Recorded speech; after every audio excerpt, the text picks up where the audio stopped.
Përshëndetje nga unë Gerta Sako, dashur miq të RTS Sport, rikthehemi me super gol në transmetim të drejt për drejt, sepse sot luhet episodi parafundit i ABS në superiore me javën e 35 të tij.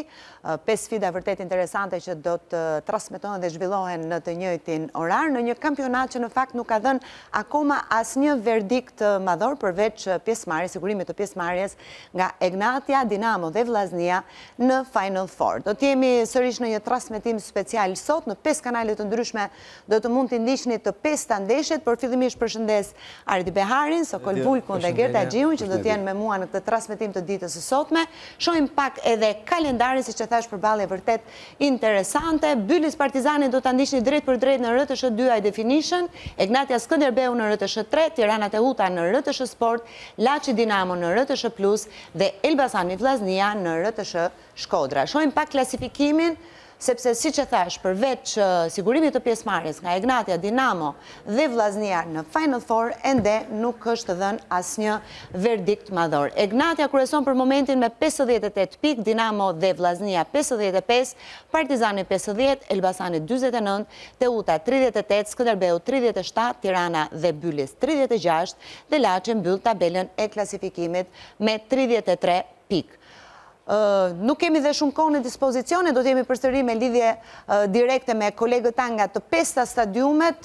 Besoj se do ta nisim nga sfida midis Tiranës dhe Teutës në arenën kombëtare dhe unë do doja të shikonim fillimisht një statistik të përballjeve direkte të këtyre dy skuadrave. Janë 2 fitore për Teutën dhe asnjë për Tiranën, me një sfidë që është mbyllur në barazim, 2 gola të shënuara për Tiranë dhe 5 për Teutën, pritshmërit për gol 3.51 me 4.63, zotrimi topit 49% me 51%, goditje Jisej 26 me 20, goditje në port 7 me 6, faul të shkaktuar 72 me 49 dhe karton të verdh 5 me 10.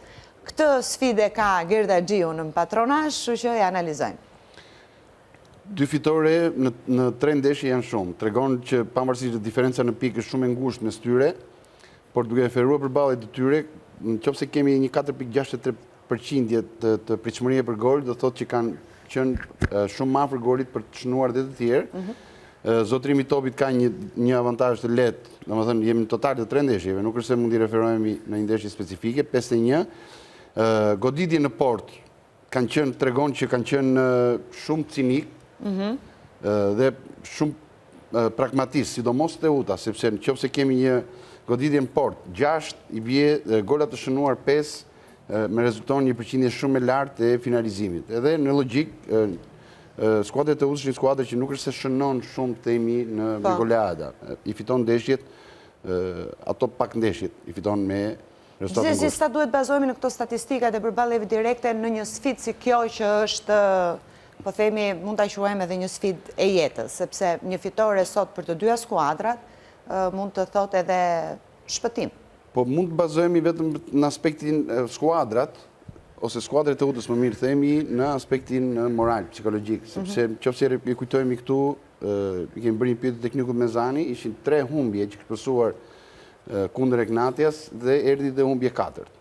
Nuk e uroj, pavarësisht se është një ndeshje e ka një barazim, do është një ndeshje shumë e luftuar dhe aq më tepër që janë të dyja që janë, kjo është jashtë sikletesh për të gjithë, siklete për ata lart, siklete për këta poshtë, siklete edhe për këto të dyja sot. Po në fakt nuk kanë të, domethënë unë nuk shikoj ngjashmëri me që kjo ndeshje sot me të vijoj me këto statistika, po themi, sepse janë 2 skuadra. Pra të jetë reflektimi këtyre dy. Janë 2 Teuta të ndryshme. Teuta e Di Martinit që ka bërë ato 2 fitore që presonte lart, dhe kjo tregon më së miri numri i kartonave të verdh që janë me diferencë 10 me 5, sepse ishte një skuadër as fiksuese, sidomos në pjesën e parë, siguronte rezultatin dhe kështu ka ndodhur. Me Tiranën shikojmë një Teutë më pragmatiste, një Teutë që ka marrë rezultate më të mira, duke u sjell ndryshe në fushë. Pra një Teutë me më shumë llogari, me më shumë plane të gatshme për të përballuar një ndeshje.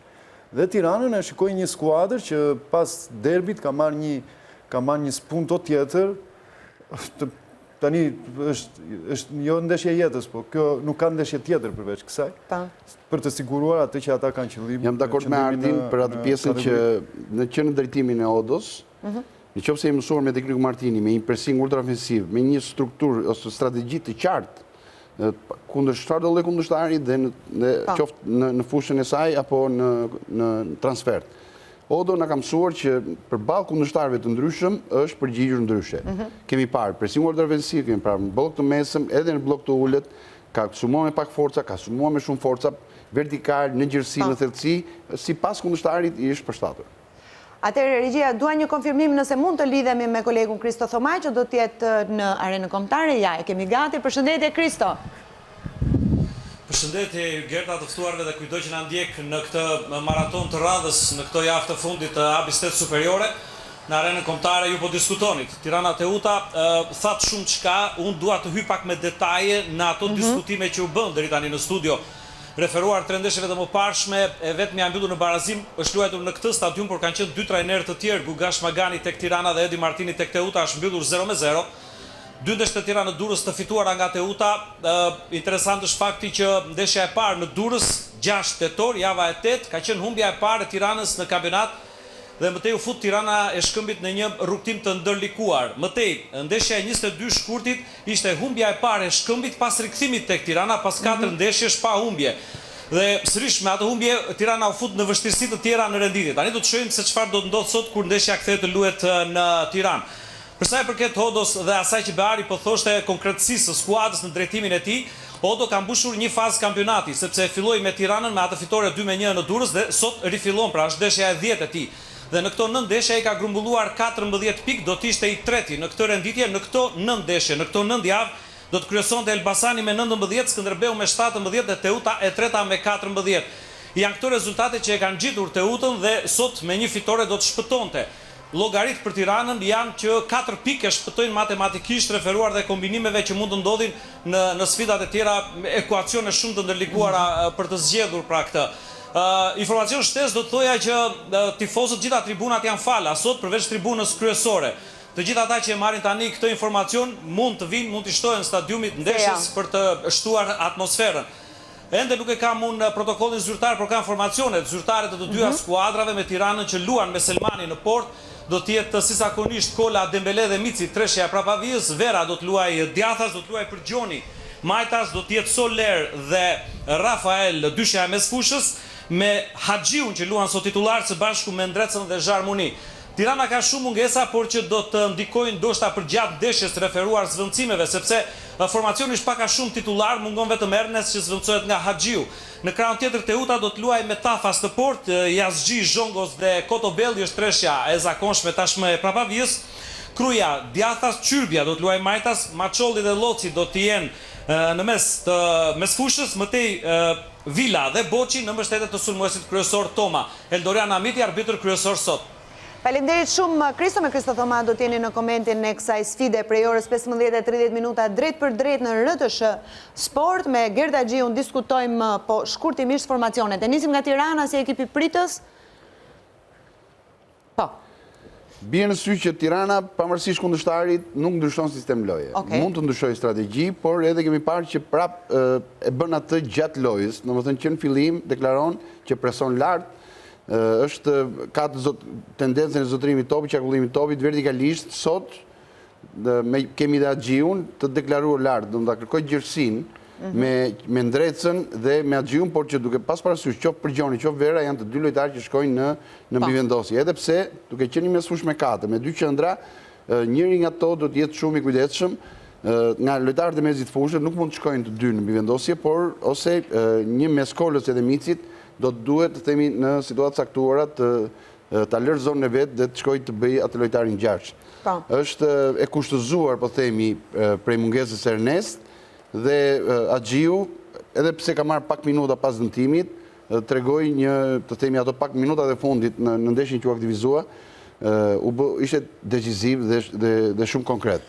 Po bie në fakt në sy mungesa e Smaçit që në ndeshjen e kaluar ka bërë mirë. Smaçi ka qenë alternativë, ka qenë Soler me Rafael, ata lojtarë titullar. Po e krahasoj me ndeshjen e kaluar dhe ajo që unë pak a shumë edhe me Teutën është një sistem pasqyr ndryshojnë, për themi ato që tha Gerti, Tirana do synojë gjërsinë, në manovrin e saj Teuta është më e përqendruar në zonat e qendrës së fushës.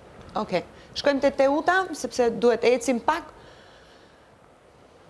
Ju lutem regjia, formacionit Teutës, po.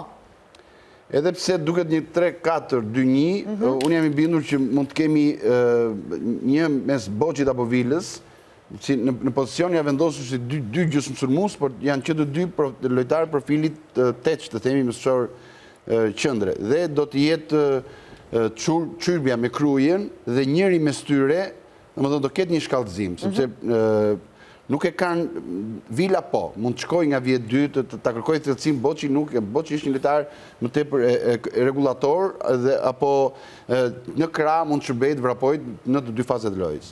Mirë, do të ecim me një tjetër sfida jo midis Elbasanit dhe Vllaznisë në Elbasan Arena përpara se të shkojmë të lidhemi me kolegun Elban Hasani.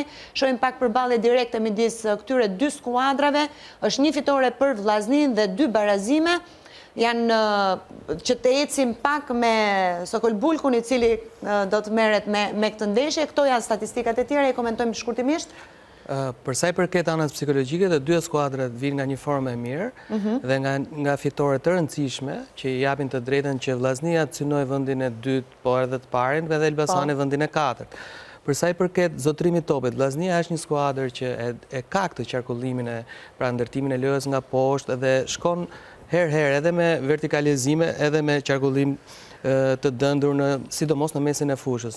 Ndërsa Elbasani tani ka ndryshuar strategji, pra ka një manovër që fazën sulmuese e bën nga krahët, pra ka gjetur krosimet nga krahët dhe aktivizimin e qosës dhe cages për ta përfunduar në zonën e përfundimit të aksionit sidomos me goditet me kokë. Kemi fallat e shkaktuar më shumë të Elbasanit, sepse normalisht është një skuadër që është më agresive, atë që thamë për Teutën, në zonat të caktuara është agresive dhe përdor shpesh këtë lojë për të treguar kundërshtarit që nuk është e lehtë ose të penetrojë shumë tek zonat e rëndësishme të fushës. Unë mendoj që kanë pak ngjashmëri, sepse sot edhe Elbasani mund të luajë me një sistem pasqyrë, ne do ta shohim vendosur. Do ta shohim pasi të lidhemi me Alban Hasanin që ndodhet në Elbasan Arena, nuk e di nëse është gati dhe mund ta përshëndesim. Po, përshëndetje Alban. Përshëndetje Gerta, përshëndetje të ftuarve në studio, drejt për drejt nga stadiumi Elbasan Arena për sfidën e javës së 35 biznes superiore mes Elbasanit dhe Vllaznisë. Të dyja skuadrat do të japin sot maksimumin për të arritur ato objektiva që kanë me Vllaznin që kërkon të fitojë sa më shumë pozitat, të jetë në 2 vendet e para, ndërkohë përsa i përket skuadrës Elbasanit për të vijuar dhe për të mbajtur hapin pikërisht për të tentuar deri në ndeshjen e fundit hyrjen mes 4 më të mirave pikërisht në zonën Final Four. Përsa i përket kampeve respektive, Elbasani ka 2 mungesa të konfirmuara, mungon për shkak të një tërheqje Arsen Kasa, një nga lojtarët e rëndësishëm të formacionit, gjithashtu dhe Emiliano Musta, një tjetër lojtar i rëndësishëm për formacionin e skuadrës së Elbasanit. Me kontingjent të plot në krahun tjetër Thomas Bërtariç me skuadrën e Vllaznisë, shkodranët do të luajnë me shërit të zi në krah sot për të nderuar një nga figurat të shquara të futbollit shkodran dhe atje shqiptar si Paulin Doja, i cili u nda nga jeta pak ditë më parë. Do të ketë një minutë eshtje përpara fillimit të kësaj sfide, ashtu si dhe në gjithë stadiumet e tjera të vendit ku do të zhvillohen ndeshjet e futbollit.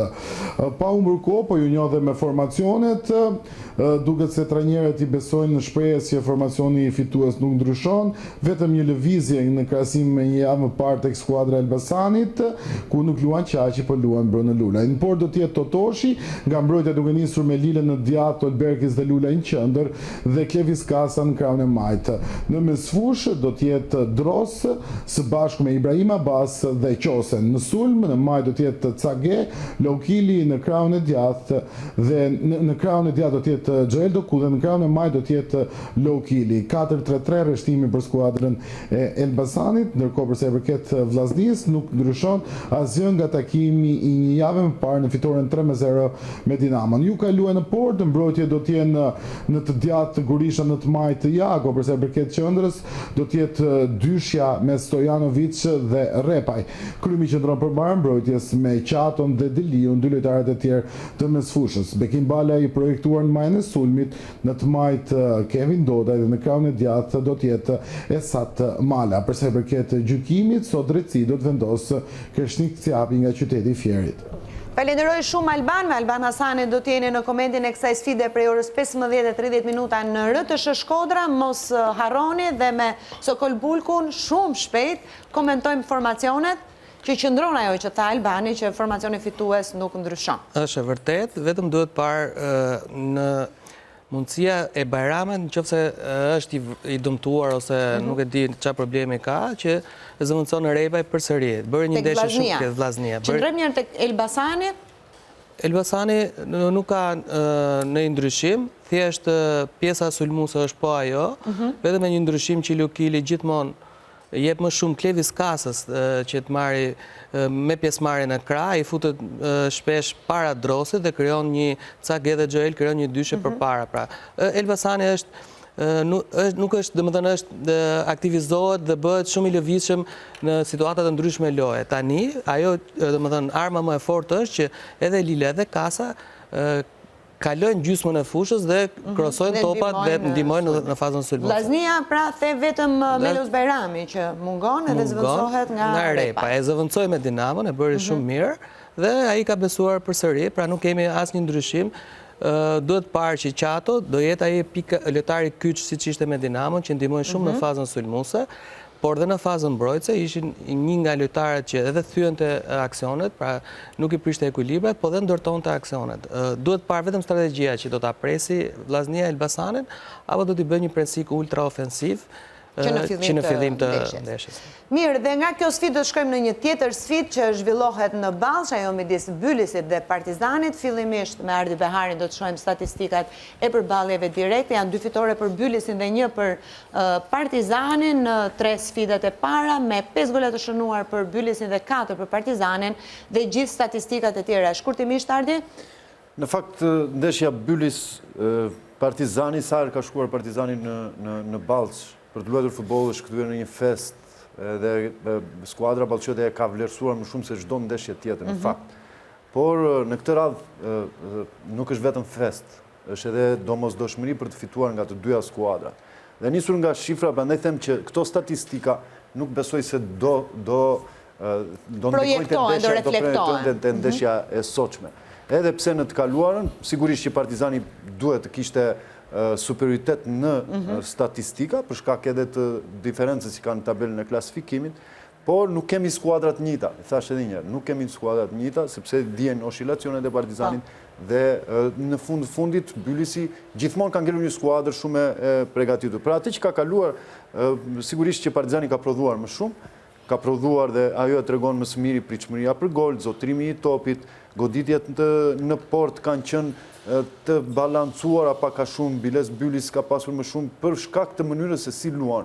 Partizani ka qenë më direkt në lojën e tij, me aksionet që përfundonin deri brenda zonës së repsis. Bylisi në pamundësi për të afruar në zonën e repsis ka provuar të godas në larg. Kështu që unë mendoj që do të jetë një ndeshje të jetë e luftuar, një ndeshje që do të përcaktoj shumë gjëra. Shkojmë në Ballsh, aty ku na pret Gentiana Linani, besoj se e kemi gati për ta përshëndetur. Genti, përshëndetje. Përshëndetje. Përshëndetje, Genti. Përshëndetje dhe nga studio. Faktu, nga dush mu qash gjithçka gati. Po, pati, edhe mua mungoni, gjithmonë, po besoj që javët e fundit nuk do takojmë më në studio. Shumë e rëndësishme në fakt, po dëgjoja Ardin me të drejtë që një ndeshje që ka prodhuar histori në gjithë 90 minuta që janë zhvilluar si këtu ashtu edhe në stadiumin e Partizanit, megjithatë pak llogari sepse për rëndësinë e ndeshjes e dim të gjithë se sa e rëndësishme është. Partizani për herë të parë ka shansin që matematikisht të sigurojë zonën Final Four, por për ta bërë këtë duhet që të fitojë këtu në Adush Muça dhe të shpresojë që skuadra e Elbasanit të humbas me vllaznin, sepse çdo rezultat tjetër do të bëjë që të dyja skuadrat të kishin një finale me njëra tjetër në javën e fundit. Megjithatë, Bylisi në anën tjetër edhe ajo ka llogaritë e saj, por le të themi që nuk mund vendoset asgjë për Ballshot në këtë 90 minutash, përveç faktit që mund të jenë më të çliruar apo mund të jenë më të rënduar në prag të ndeshjes fundit me Skënderbeun, që edhe ajo do të jetë si një finale, sepse Teuta Tirana është ndeshja që mban në lojë skuadrën e Bylisit, sido që të shkojë, ka dhe një shans matematikor për të qëndruar qëndruar në superiore. Pa unë burko me formacionet, sepse ka mungesa, ka edhe ndryshime në radhët e të dyja skuadrave, Mezani që do të luaj me 4-3-3 me Batistën, por do të luaj Kane në të djathtë dhe Peralta Majtas, Ilieski e përndreca në qendër, ndërkohë që i spostuar në mesfush është Marina Bazaj, Ruçi dhe Përgjoni do të formojnë treshen bashkë me të, Kamara, Berko dhe Da Silva do të luajnë në sulm. Sa i përket Partizanit, pritet rreshtimi dhe qasja që do të ketë skuadra e Gegës, ndoshta 4-3-3 ose 4-2-3-1 nga pozicioni Taipit dhe i Kotës varet kjo gjë, se do të luaj Qirko, Bytyqi në të djathtë, Buxhelaj do të luaj Majtas, Preka dhe Sembene në qendër, Mehmeti, Ismaili, Taipi, Kote, Pozrelov dhe Eleke. Një nga mungesat e rëndësishme është sulmuesi Albert Skeko, që ka qenë jo pak i rëndësishëm në javët e fundit, por për shkak kartonëve mungon gjithashtu edhe Domgjoni. Okej, Genti, arbitër i kësaj sfide, cili është? Eugene Gjaja do të vendosë në drejtësi, Kreshnik Barjamaj do të jetë në VAR. Faleminderit shumë Gentian Nalinanit, me të do të jeni në komendin e kësaj sfide prej orës 15:30 në RTS 2 High Definition, ndërkohë shpejt komentojmë me Ardi Beharin të dyja formacionet. Ky është formacioni i Bylisit. Jo vetëm në emra, në fakt, po edhe në funksione, edhe në role. Po them Peralta që po pra zakonisht e kemi parë lart mes fush.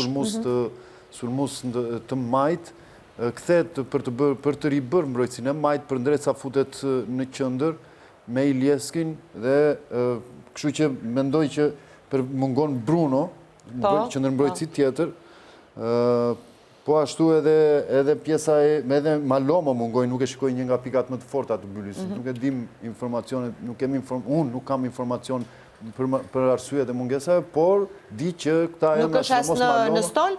Nuk e kam. Përveç kësaj, bie në sy dhe mungesa oforën, sepse duke pa Abazaj mund ka luajtur që në mbrojtës, na ka mësuar. Dhe tani rikthehet, zhvendos për ndrecën për mua një pozicion të ri, Po në fakt, Ofor nuk është se ka marrë pjesë Gerti shumë, duke pas në një dëmtim se në ndeshjen. Malomo është në stol, kështu që mund të jetë, më thonë, kështu që mund të jetë. Abazaj mendoj se këto ndryshime janë për të forcuar sidomos pjesën e sulm, edhe të mbrojtjes. Sepse edhe pse në gjykimin tim për ndreca ka bërë shkëlqyer në këto ndeshje që ishtë dënë. Dhe pozicioni i ri i tij në qendër të mbrojtjes nuk jep shumë garanci për shkak të eksperiencës së pakët të tij. Dhe atje ku ishte në krahun e Majt ka dhënë goxha garanci në të dyja fazat e lojës. Por mendoj që do të ketë një asimetri këtej në krahu Majt me Peraltën, që sigurisht në pozicion fillestar do të vendoset mbrojtësi Majt, por jam i sigurt që Da Silva do të bëjë majën e rombit dhe Peralta do të jetë ai që do të zhvendoset në distancë. Vetëm kështu mund të shpjegohet, Gerta, se nuk është, domethënë, Abaza është pozicion natyral dhe përndreca futet në atë pozicion që mund të ishte Abaza. Vetëm nëse është kjo manovra sulmuese. Unë mendoj që do të krijohet një drejtkëndsh në mes të fushës me Abazajn dhe Përgjonin më i kursyer në fazën sulmuese, Da Silva me Ruçin do të jetë. Po kjo për të qenë më të kujdesshëm apo për ta fituar? Kjo ka efektin për të krijuar sa më shumë linja dhe pika pasimi që të luajnë ndërmjet linjave të Partizanit, duke qenë të shfrytëzojnë atë momentin jo të Partizanit dhe të krijojnë sa më shumë pjesë pikpyetje në zonat e caktuara të lojës. Shohim dhe formacionin e Partizanit që siç na raportoi edhe Genti, pra Domgjoni mungon në mbrojtje, mungon edhe Keko, pra një nga sulmuesit që është përdorur. Po në fakt rikthehet Sembene në qendër të mbrojtjes, e duhet parë gjendja e tij për shkak se një lojtar nuk mund të vinë atë dëmtimi dhe të ketë pikpyetje për performancën e tij, por të njëjtën përkundrazi më shumë akoma mund të ketë ndikim te një lojtar mungesa nga formacioni dhe thirrja e tij në apel në një ndeshje të caktuar, sepse mungon në ritmi i ndeshjes, nuk është në ritmin e ndeshjes. Dhe ajo që shikoj edhe këtu me një që ka ngri një pikpyetje është pjesa që përdoren 4 mesfushorë. Janë 4 mesfushorë në formacion, është Ismaili, Mehmeti, Kote dhe Taipi. Edhe këtu duhet jetë një pjesë për të qenë 4 në drejtkëndsh ose në romb në mezën e fushës. Unë e shikoj më shumë drejtkëndsh se sa romb këtë me Ismailin e Mehmetin që do merren me para. Pikpyetja është çfarë alternative do ketë kur janë të 4 nga fillimi me mesfush. Herolit Shala për shembull është në stol, kështu që i sapo ardhuri në mund të jetë edhe Kote në pozicionin e Taipit, nëse do të jetë kjo vendosja, sepse presupozohet që në atë pozicion një mbrojtës kursor i kundërshtarit që duhet të ngrihet, do ta shoqëroj, dhe garanton pak në anë atletike, duke qenë mirë dhe me freski, kote për ta bërë më shumë duke qenë më konstant. Shikoj, mendoj se i këto janë njerëzit që ka më në dispozicion Gega dhe sigurisht që ai është pozicioni fillestari i Taipit, por nuk do të jetë aty. Do ta marrë lojën i çmarkuar në zonat anësore dhe do futet dhe ai brenda për të shfrytzuar. Unë mendoj se janë të ndara funksionet në formacionin e Gegës sot. Do ta përballoj Bylisin me një skuadër të shkurtër, bloki mesëm dhe i ulët për mos të krijuar hapësira dhe me pjesën e sulmit do të merret Kote plus Taipin ose Taipi plus Kote me dy lojtarët e sulmit e Leke dhe Postrelov. Pjesa tjetër do të jetë që është edhe se alternativat kanë përshtypjen ka probleme Partizani. Pjesa tjetër do të jetë me mbështetje, si Buxhelaj dhe Bytyçin, nuk besoj se do të shkojnë për të bërë atë të vendosen deri në linjën e parë të sulmit. Në fundit i intereson shumë që mos të humbas Partizani në këtë ndeshje. Thash edhe çështjen e alternativave, do të thënë edhe Zeka thonë që Zeka është gjymtuar dhe është skuadre e gjymtuar, po të themi në këtë ndeshje ka shumë të rëndësishme. Madje dhe Bicuka ka një pikë pyetje. Dhe Bicuka vjen nga ajo se po të ishte ndryshe do të ishte zgjedhje e parë, po them, unë kam përshtypjen se do të ishte se o sot nuk ka kur ti duhet më Bicuka apo kushdo tjetër qoftë. Është nuk shikoj këtu në protokoll të shikoj ndonjë që edhe Gudjufi është kthyer, po sigurisht edhe ai i mungojnë minutat, është në stol, pjesa tjetër është përveç Shalës që ai minutat i ka patur po me Partizanin B. Okej. Edhe Bicuka është në stol, pra ka zgjedhur fillimisht lojtarët që janë 100% e tyre. Pastaj me kalimin e minutave, në varësi të situatave të lojës mund të përdorë dhe lojtarët që kanë. Do të shkojmë në këto momente në Laç dhe do të shojmë fillimisht përballje direkte, por një lajm që na vjen nga Laçi apo jo Ardi është me Morieron, trajnerin e Laçit që nuk do të jetë sot në stol për shkak të një problemi shëndetësor sërish me zemrën. Pasur një shqetësim në fakt që është hera e dytë, sepse ka qenë në stërvitje, ka qenë i pranishëm në skuadër. Dhe para ndeshjes ka pasur një shqetësim që shpresojmë që të jetë gjë. Po, që shpresojmë mos jetë asgjë, se kam përshtypjen në Ballsh ka qenë pikërisht ai momenti kur e ka shfaqur një herë këtë problem. Pjesën e dytë e ka drejtuar ndihmësi. Po, shpresojmë që mos jetë asgjë. Atëre, Laçi Dinamo, këto janë përballje direkte, janë 2 fitore për Dinamo dhe vetëm një barazim me 4 gola të shënuar për Dinamo dhe 1 për Laçin dhe të gjithë statistikat e tjera. Këtu e bëjmë bashkë bisedim. Çudia më e madhe është zotrimi i topit. Pra, Laçi e ka Laçi. Pse nuk është çudi fare për mënyrën se si kanë luajtur skuadrat. Jo, duke ditur që Laçi këtë zotrimin e topit e shpreh më shumë 45 minutat e para, ndërsa Dinamo e ka komplet 90 minuta. Prandaj do është një diferencë për 10%. Janë sfida specifike, varet se si e kanë zgjitur të luajnë dhe se si kanë shkuar. Edhe për goditjet gjithsej, edhe Laçi janë aty, edhe pse Dinamo ka në gjirin e saj 3 sulmuesa që janë gola shënuesa, po ka në port shumë të sakta. Atëherë, aty duket individualiteti që kanë më cilësi dhe më kualitet përpara. Përqindja e mbajtjes topit të Laçit ka një logjik, sepse duke qenë në avantazh, 2 ndeshje ka fituar, ka qenë kundërshtari, është dashur të reagojë dhe të kthehemi minutat e fundit ta ketë pasur ajo topin në zotrim. Prandaj është ajo përqindje. Mirë, shkojmë në Laç, do të jemi me kolegun Erkan Çutra. Ta përshëndesim. Përshëndetje Erkan. Përshëndetje Gerta, përshëndetje të ftuarve në studio. Folët pak për gjendjen e trajnerit të Laçit Francesco Moriero, vetëm disa orë më parë ka dalë nga spitali dhe ndodhet në tribunën e stadiumit për të parë këtë përballje që realisht është një sfidë shumë delikate për fatet e ekipit të Laçit. Është një përballje ku vlen i gjithë sezoni një ekip i plagosur me thonjza që vjen pas 4 humbjeve radhazi dhe kërkon që të mbajë gjallë shpresat për mbjetesë përballë një kundërshtari që këtë sezon ka pasur shumë probleme me 2 humbje dhe 1 barazim dhe po të shtosh edhe më tepër gjendjes së ekipit të Laçit, është ekipi me sulmin më të dobët në kampionat aktualisht me 29 realizime, ndërkohë në krahun tjetër Dinamo që pas 3 rezultateve jo të mira radhazi kërkon në një farë mënyre që të marrë pikat maksimale në këtë përballje dhe të blindoj po ashtu vendin e dytë. Shpejt e shpejt ju njohim informacionet e dy ekipeve, fillimisht me ekipin e Laçit.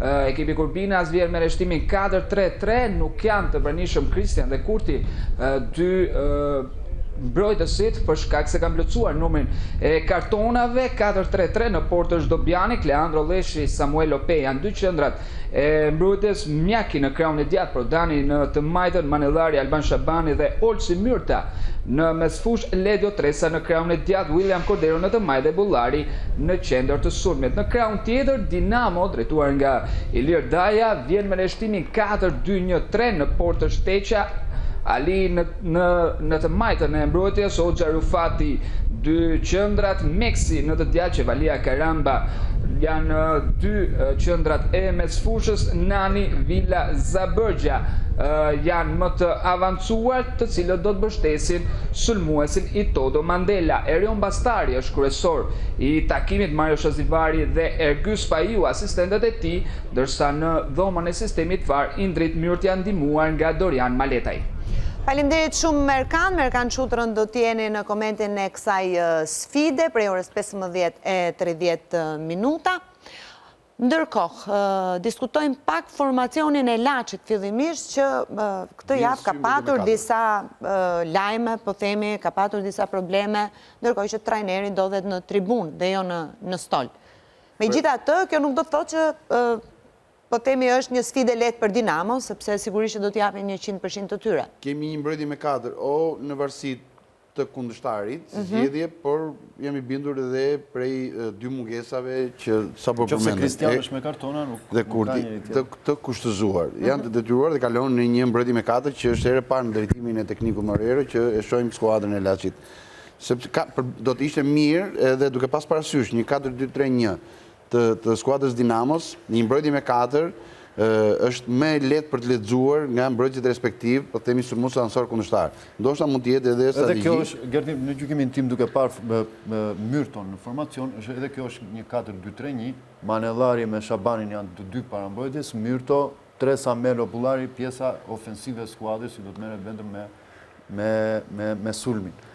Sigurisht nëse ka një faktor plus Laçi, pavarësisht ndryshimit të sistemit, ka mënyrën e interpretimit të mbrojtësave ansor. Të dy lojtarët janë të mësuar të bëjnë edhe të pestin dhe besoj se interpretojnë shumë mirë edhe pjesën e lojës me 4 mbrojtësa dhe do t'jenë gjithmonë me pjesëmarrje. Me 4 ka luajtur pavarësisht si vjet. Po them në natyrën e tyre janë gjithmonë me pjesëmarrje dhe do të jenë gjithmonë një ndihmë e madhe në fazën sulmuese.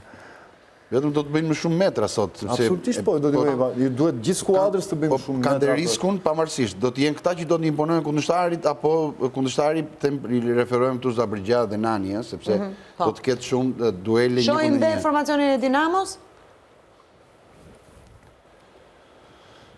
4-2-3-1. Kthehet Qefalia në fakt. Kthehet Qefalia, po vjen mirë që shoh Vilën në atë pozicion. E kam thënë sa herë që është një sulmues i dytë në profil, nuk duhet të jetë shumë larg portës, ka raportet shumë mira me portën, 1-1 e ka armën e tij të fortë, ka dhe fillim me goli.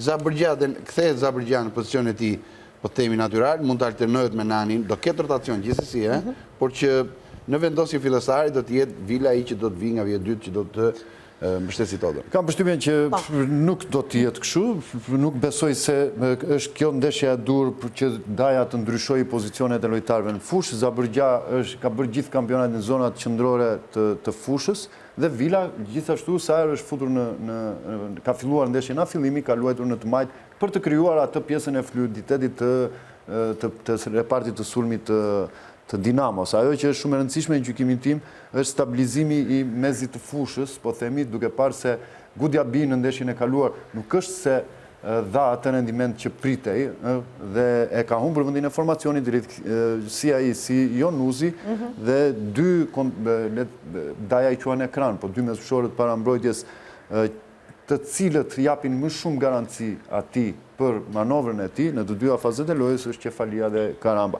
Kujtoni, po ju them që janë gjithmonë që shkallëzohen Gerti në varësi të krahut të lojës. Të bëjmë pyetje tyje, ishe këta të dy më shumë 6 apo 8 në cilësi lojtarës? Në cilësi lojtarët për manovrën e dajës. Unë isho 8 të dy, ose dhe 10. Tani, më pjo dhe mua... Mirë, do presim, se duhet kemi edhe një sfidë tjetër për diskutuar, kështu që do të diskutojmë gjatë sfidës. To shkojmë edhe tek dueli i fundit për këtë javë, midis Egnatias dhe Skënderbeut. Janë 2 fitore për Egnatian dhe 1 për Skënderbeun, me 2 gola të shënuar për Egnatian dhe 1 për Skënderbeun.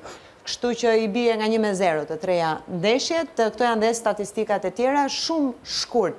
Kush do mi komentoj? Koli. Po, ke zotrimi topit nuk është... Sa mirë kur ke 2 shok që mendojnë. Ke zotrimi topit nuk është një çudi e madhe, që Egnatia është superiore, pra në përqindjen e vetë, sepse gjithmonë ajo kërkon, është një skuadër që ta mbajë topin sa më shumë në zotrim, dhe në momentin që e humb ajo krijon një presion për ta rifituar sa më shpejt. Pritshmëritë për gol normal që mund të jenë aty, nuk ka një diferencë të madhe, sepse të dy skuadrat në fazën... Po, gati... Po, se 4 me 2,5. Po, mirë, më regull. Se të dy skuadrat kanë pritshmëri për gol për sa i përket individualiteteve që kanë në fazën sulmuese. Pra, edhe Skënderbeu dhe Egnatia kanë lojtarë shumë të mirë në fazën sulmuese. Vjen çudi edhe golat e shënuar, pra golat që janë shënuar shumë pak, sepse duke parë që tek Egnatia ka lojtarë që kanë shënuar shumë gola si Lushkja, Bakayoko, Ujka, edhe Nasër tek Skënderbeu, sot duhet ketë sa më shumë gola. Megjithatë unë them që të dy skuadrat sot do djersiten shumë për të arritur atë rezultatin maksimal. Qoftë Egnatia, duhet patjetër fitoria për të qenë të sigurta në objektivat e tyre. Fatkeqësisht nuk lidhemi dot me kolegun Kevin Sula, që do t'jetë edhe në komentin e kësaj sfide. Pra shohim formacionin e përzgjedhur fillimisht nga Edlir Tetova me 4-4-2 me Desinani në port, me Aliev nga e majta dhe Fangaj nga e djathta. Dyshën e mbrojtjes së qendrës e bën Aleksi dhe Dylise. Në mesfush është Fernando Zenullai, Ujka dhe Lushkja, ndërkohë në majtë sulmit është Jahaja dhe Bakayoko.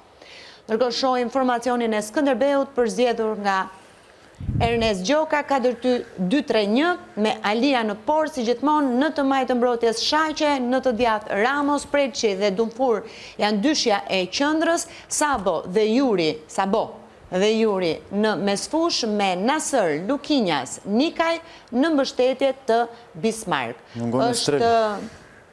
Ndërkohë që është Olcit Ferataj, është gjyqtari kryesor i kësaj sfide.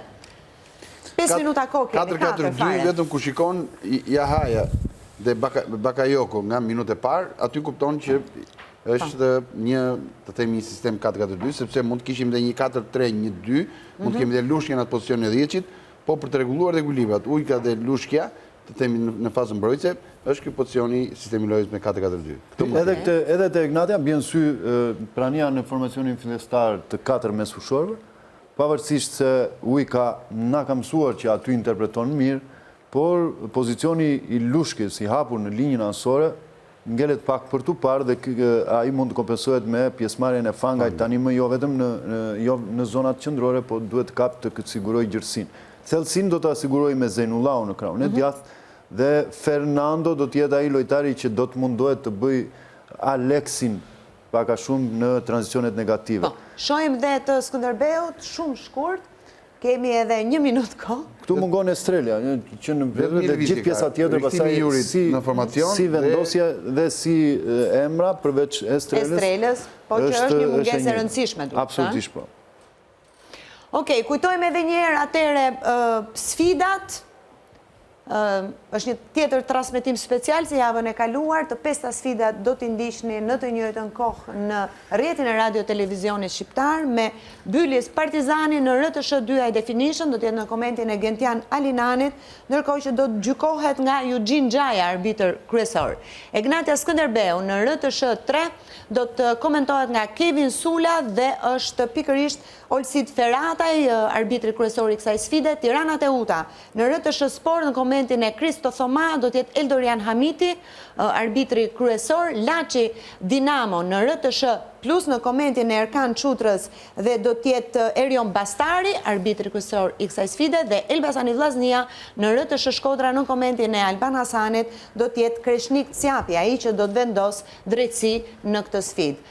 Me Ardi Beharin, Sokol Bulkun, Gerda Gjiun, por edhe me Klajdi Kolën, specialistin tonë të gjykimit për të parë të gjitha rastet diskutueshme të kësaj jave, do t'jemi me njëherë pas sfidave. Për momentin ju uroj shikim të këndshëm, shihemi pas sfidave me Supergol.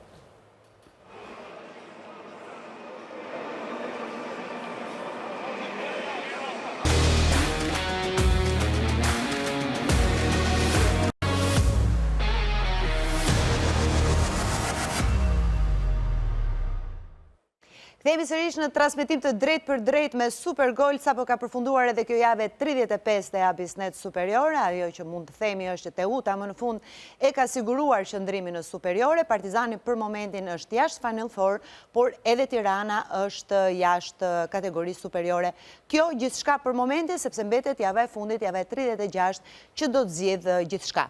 Shohim edhe një rezultatet: Bylis Partizani 1-0, Egnatia Skënderbeu 0-0, Tirana Teuta 0-1, Laçi Dinamo 1-0 dhe Elbasani Vllaznia 1-1. Shohim renditjen.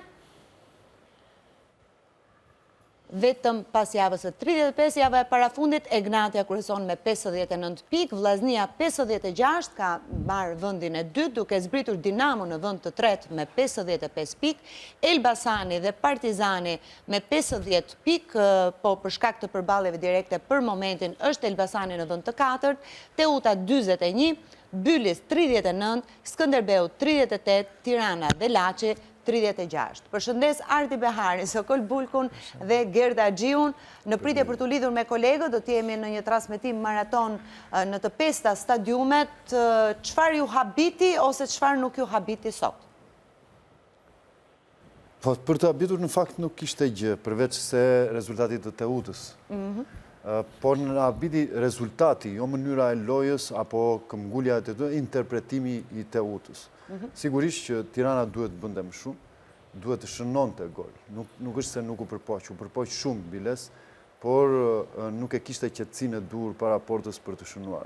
Në të kundër, Teuta, një skuadër shumë pragmatiste, le të themi kështu, Hodo po bën çuditëra dhe është pikërisht... Sot duhet komplimentuar, sepse... Jo, po jo vetëm Hodos, po jep të drejtë edhe klubit për zgjedhjet që ka bërë, duke zgjedhur një djalin e shtëpisë që një të gjitha problematikat e skuadrës dhe gjetja e lojtarit gol nga Stoli, Beshirajt, i jep atij meritat jashtëzakonshme. Sokol, ku mbet Dinamo, pra Laçit i ringjallen shpresat për të qëndruar, është në kuotën e 36 pikëve, fiton Bylis, shkon në kuotën e 39 pikëve, ndërkohë me barazimin që Elbasani merr me Vllaznin, zbret poshtë Partizani në vend të pestë. Habia e parë ishte që të gjitha pjesët e para mbaruan me rezultatin 0-0. Pra kjo tregon që gjitha skuadrat kishin pak tension ose si të them, nuk doni të gabonin. Nuk doni të gabonin, pra ishin shumë të kujdesshme. Pavarësisht se për pozicionet që kishin duhet të jepnin gjithçka për gjithçka. Dinamo unë mendoj që me Laçi tregoi një si të them, me gjithë problemet që kishte gjatë gjithë javës, edhe me trajnerin që ishte jo në bankin, reagoi dhe ka treguar një lojë të mirë përballë një skuadër të fortë si Dinamo. Pra, për Dinamo është një hap fallës që rrezikon vendin e dytë. Bylis i bëri detyrën, edhe ai sidomos pjesën e dytë, se pjesën e parë bashkë me Partizanin ishin në atë fazën e studimit, ndërsa Elbasani ka bërë një hap pozitiv ose një hap drejt Partizanit duhet vetëm fitore, ndërkohë që Elbasani los për 2 rezultate në ndeshjen e fundit. Megjithatë, shkojmë në arenën kombëtare ku na pret Kristo Thoma me trajnerin e Teutës, Bledar Hodo, të cilin e përshëndes dhe uroj si për fitoren, po ashtu edhe për arritjen e objektivit për qëndrimin në superiore. Komplimente. Faleminderit. Tani unë kam që në ndeshjen me Tiranën në Durrës, me Odon, që pres të shoh se kur Odo do të qesh.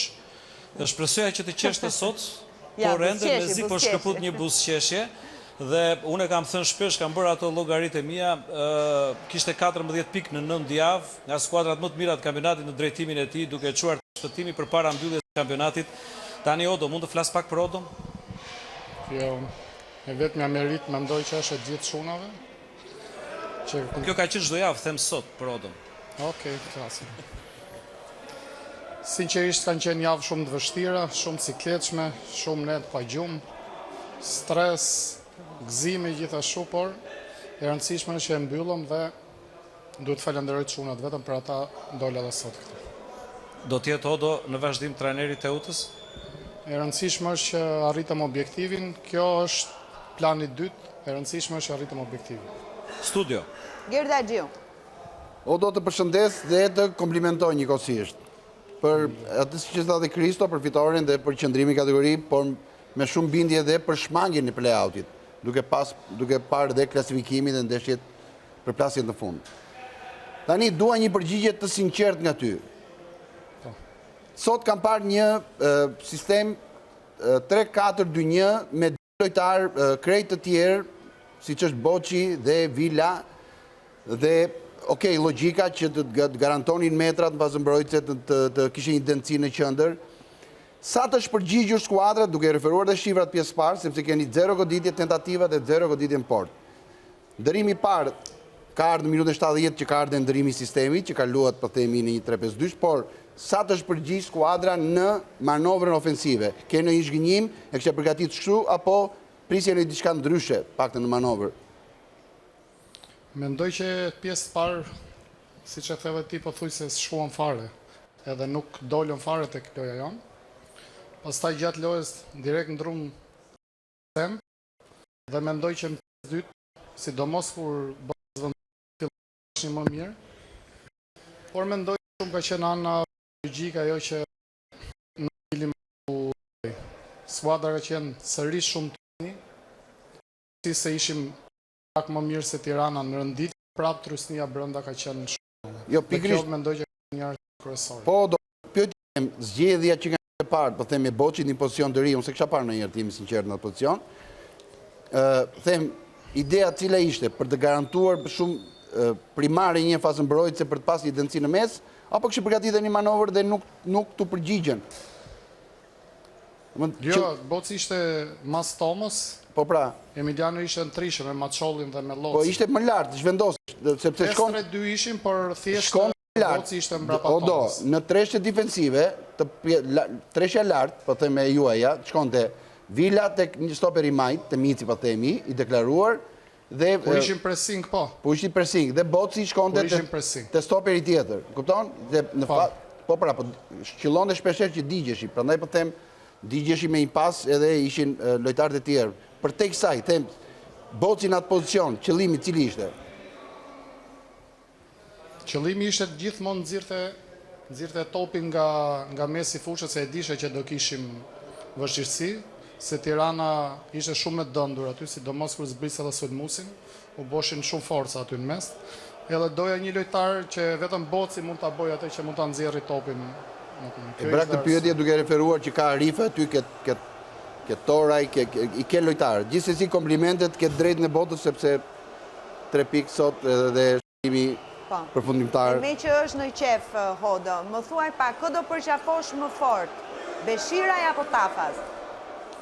Gjithë shunat nuk mund të ndaj asi. Me gjithme që kanë qenë tjerë zakonshëm të periudhë, edhe du t'i falenderoj shumë. Mirë, Hodo, të falenderoj urime edhe një herë, edhe suksese në vazhdim.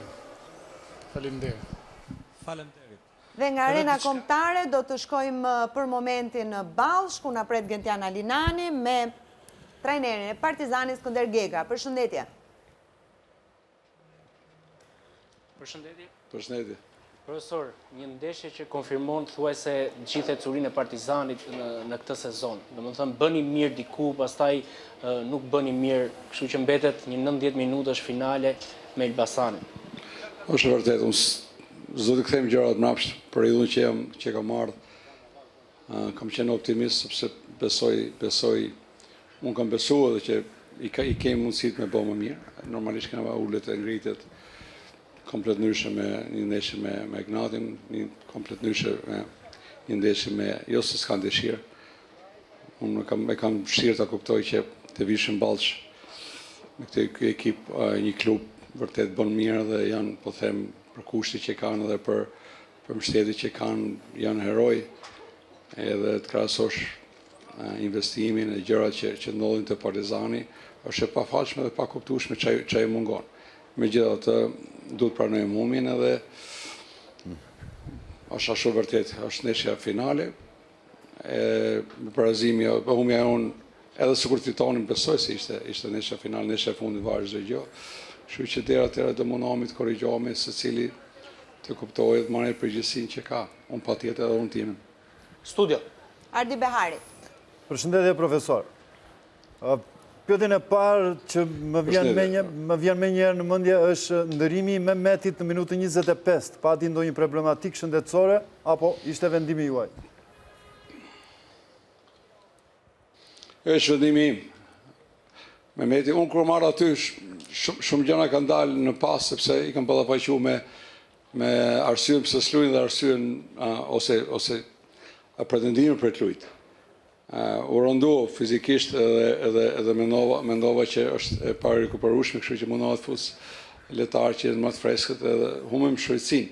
Bicuka sot pjesën e paraneshës ka thënë që jam më mirë, kishte një ngacmim në gjuhë, ka bëj diferencuar, ka bëj këtë javë, sepse ka punu fort edhe mundom që në brëmi Bicukës taktikisht pa tjetër mund tjetë edhe ndoshta edhe nuk po them i ndëshkuar, po vetëm ishte arsye taktike që ne ndruam dhe mundom Bicukën bashkë me Dimitrin të kishim zonat boshe. Me qatë, unë nisem në ajo që kam lexuar në shtyp gjatë javës edhe Bicuka nuk ka qenë në formën e tij optimale, prandaj nuk më korrespondoi kjo. Ecim një pyetje tjetër E pyetja tjetër.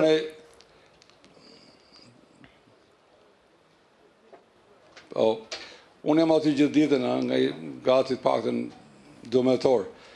Edhe shumë vështirë të marrësh përgjigje direkt nga secili se sa përqind është. Po ti pyesësh gjithë, dhe thonë jam 100%. Unë jam gjendë të marrë vesh se çfarë aktuale, edhe duhet të besoj kur thot një lojtar profesionist që nuk jam 100%, patjetër nuk është e lehtë për trajner. Edhe kena punu pa Bicukën këto 2-3 ditë. Po nuk ka qenë gjendja e tij fizike, ka qenë dëmtimi.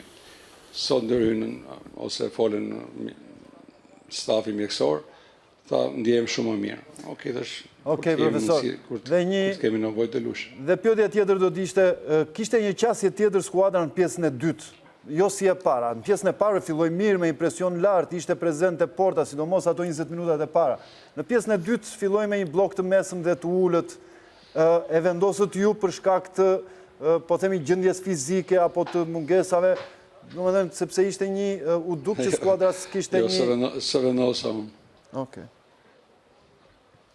Nuk e vendosa, unë do e luajnë sa më lartë. Në qartë. Do e luajnë sa më lartë, kështu që Lodhi patjetër e bën. Lodhi nuk kanë agresivitetin e dur, s'kan ato egon edhe ato që duhet të sakrifikojnë.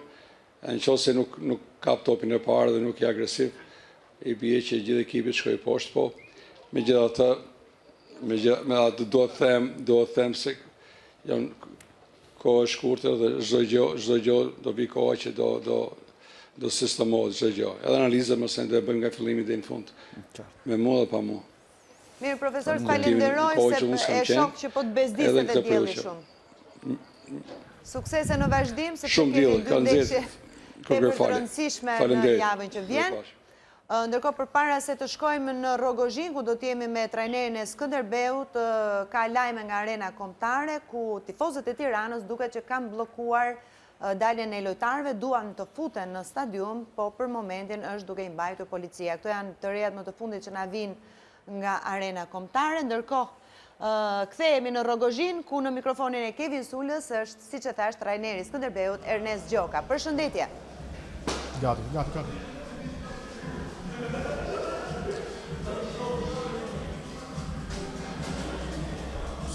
Kevin, më dëgjon? Me sa duke do të presim vetëm pak momente të lidhemi edhe një herë, mendoja se na dëgjonin, vetëm pak qaste, ndërkohë që mund të komentojmë pak të situatën tek Tirana. As pak e mirë nuk diskutohet edhe reagimi i tifozëve, sigurisht që mund të jetë i pritshëm, shpresojmë që mos të shkallëzojmë më tej. por që tifozët e Tiranës absolutisht që kanë kohë që reagojnë nga shkallët e stadiumit, qoftë me pjesëmarrjen, po qoftë edhe me reagimet e tyre. Kjo nuk është zgjidhja, sigurisht që nuk është zgjidhja, se tani ka mbaruar ndeshja, nuk ndihmojnë as pak, por gjithsesi është një reagim që pritet. Kevin, më dëgjon? Po, të dëgjoj, jemi gati. Përshëndetje dhe Gjokës. Një barëzim në fund, rastet nuk munguan për dyja skuadrat, ndoshta ju kishit një pafalqëm me Nasër dhe tensionit mbetet deri në javën e fundit. Kjo është kampionati. Kjo është kampionat, personalisht mendoj që kisha kohë për pa një kampionat të tillë, ku gara duhet të luftuar deri javën e fundit. Ne u munduam bëjmë më të mirën tonë, nuk arritëm dot tek fitoria, kishim rastet tona, sigurisht edhe kundërshtari kishte rastet e tij, po ne me pak fat ndoshta mund kishim marrë 3 pikë sot. Studio. Po, kush e ka këtë ndeshje se... Jemi të shpërndarë. Okej, Ardi Behaj. Përshëndetje Nesti. Përshëndetje Gert. Jo, nuk është Gerti, është Ardi. Ma mori, Nesti, do flisja dhe unë, po gjithsesi. Jo, Nesti, unë them që ishte një ndeshje e zakonshme e Skënderbeut tënd. Një ndeshje që kurse si nuk u fut vetëm për të mbrojtur dhe të kundërsulmuar. Po sidomos në pjesën e parë keni bërë një presion lartë dhe ishit, le të themi kështu, më agresiv, siç e pash unë, se Gnatja. Në pjesën e dytë, diçka ndryshoi në distanca, por u ritën në rastet, u krija shumë hapësirë për Nasër dhe po ti ishte pak më shumë altruist në një rast që e kishte për 2-1 me Dajsinanin, mund edhe të shënonte, mos të tregoje edhe egoist. Ishte e përgatitur ndeshja në këtë mënyrë Nesti, me një fillim të vrullshëm dhe pastaj të jemi pak më të rezervuar? Sigurisht ishte e përgatitur në disa mënyra, sepse sigurisht ne nuk mund të vim edhe të bëjmë presion, jo ne, por nuk e bën asnjë skuadër lojtare presion, sepse do jetë vetvrasje. Por kishte momente që ne bënim presione, kishte momente që merrnim oksigjen dhe ishin balancuar ose me ekuilibër taktik, që të merrnim frymarrje dhe pastaj të fillonin përsëri, do janë sulmet e shpejta që po kërkonim. Kështu që disa momente ishte edhe kundërshtari që na buri në mbajt disa momente, edhe kundërshtari mbajti topin mirë, që është i skuadrës cilësore. Por në përgjithësisht mendoj që interpretimi nga futbollistët e mi ishte ajo që ne kemi kërkuar dhe që kemi bërë. Nuk mendon Nesti se pjesën e dytë rrezikuat pak, sepse edhe sasi rastesh, po edhe kualiteti rasteve të Gnatjes ishte pothuajse i barabartë me ato tuajat, por sasia ishte më e madhe. Mund të bëni diçka më mirë në fazën mbrojtëse për të qenë pak më solid? Ndoshta duhet ta kishim bërë në disa momente, por gjithsesi dhe ne donim me patjetër ta kalonim të shkonim drejt fitores. Kështu që kur diçka të kërkon me patjetër, sigurisht ka disa momente që prishën balancën. Drejt. Faleminderit. Mirë, Gjoka, të falenderoj edhe sukses edhe në ndeshjen e fundit, një finale e vërtet me Bylisin, ndërkohë do të shkojmë nga Rogozhina në Elbasan, ku Alban Hasani është me trenerin e vllaznis Tomas Brdarić. Përshëndetje. Hello. Përshëndetje in studio. And Gerta, you look shumë mirë today. Faleminderit, nuk e di se ku më I saw you in television. I kanë ardhur informacionet dhe i kanë ardhur fotot nga studio Tomas Brdarić. Në radhë parë, në urime mister, vendi dytë për vllaznin pas kësaj ndeshje të sotme. Deri diku një ndeshje ku shoqërua në shumën e saj, në minutazhin e saj me shumë falle. Në pjesën e dytë gjetët golin me balajn, më pas skuadra u tërhoq, erdhën ndrimet, kërkuat të mbronit rezultatin me ndrime, po ishit i detyruar me lëvizjet që bët. To make something with to move tactically. Yeah. Everything right? What you say? Ke drejt nga çfarë duke thënë? For us it's a good day. Për ne është një ditë e mirë, mund të them. It's actually second place. Arritëm me kap vendin e dytë. Tani kena çdo gjë në dorën tonë. And of course, it was a tough match. Normalisht një ndeshje e fortë. Weather was very hot, you know. Ishte shumë nxehtë, ndrunin kushtet për temperaturën. Për të dy ekipet ishte vështirë për me lujt. A lot of stoppings and shumë ndalesa. We didn't get the right rhythm. Nuk e kishim ritmin e duhur. So, we scored the early goal in the second half. Arritëm me shënuar shumë shpejt në pjesën e dytë. And we had confidence. Atë konfidenca na rrit. Yeah, unfortunately we conceded Fatkeqësisht from one cross. Shumë gol për një crossit. The goal and we noticed that they are dinim që kanë anë fort crosset. But we have to defend this better. No, por duhet të mbrojmë më mirë. And by the end of the day, I'm happy. Por në fundit jam I lumtur. To play against Elbasani. Që lutem kundër Elbasanit në këtë situatë. Lost the match. Because they have also good Syria, what they played. Po ashtu nuk humbën ndeshjen, atë kishin një seri të mirë fitoresh. Fokusi është gjithmonë tek ndeshjet tona dhe gjithashtu ne të fitojmë ndeshjet që kemi. Studio. Po, Sokol Bulko. Përshëndetje, komplimenta për pikën se dukeni I gëzuar dhe I qetë dhe urime për vendin e dytë. Pyetja e parë është gjatë pjesës parë, Elbasani po ju ushtronte një pressing ultra ofensiv dhe ju përsërishit një blok të mesëm.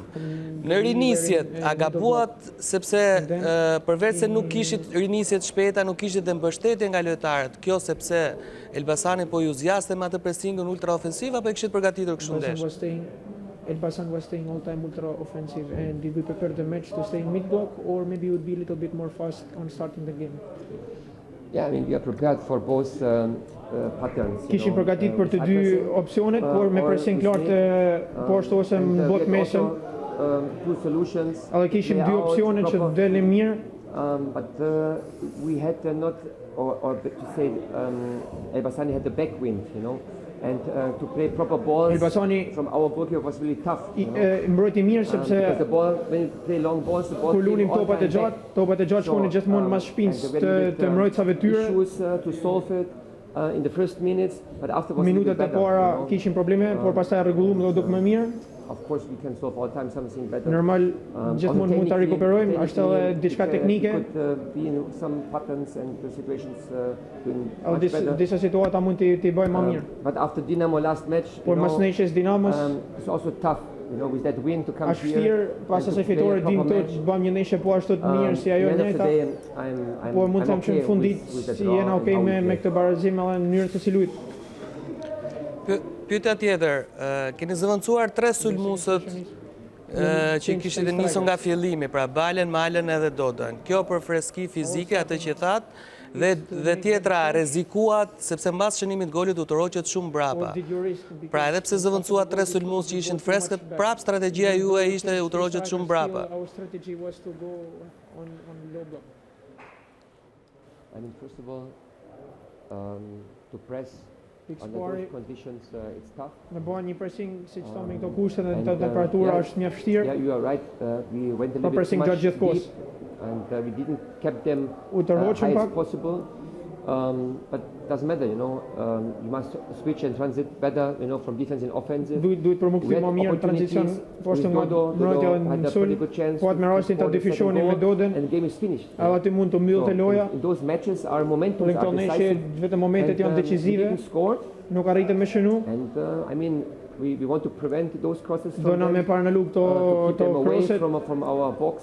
Ti manim sa më larg zonës, sepse dinim që ka në cilësi nga këto krosimet.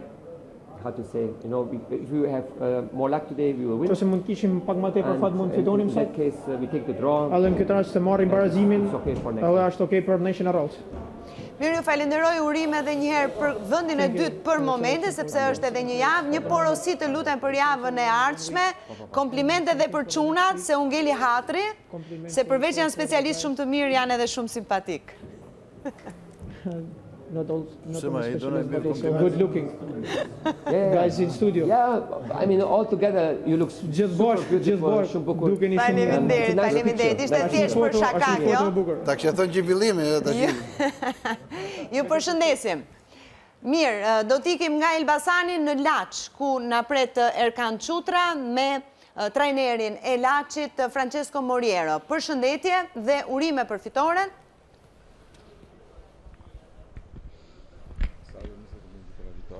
Grazie. Atëherë, mirësesi që ta ndiqni nga tribuna skuadrën tuaj dhe të arrinit këtë sukses të rëndësishëm. successo importante.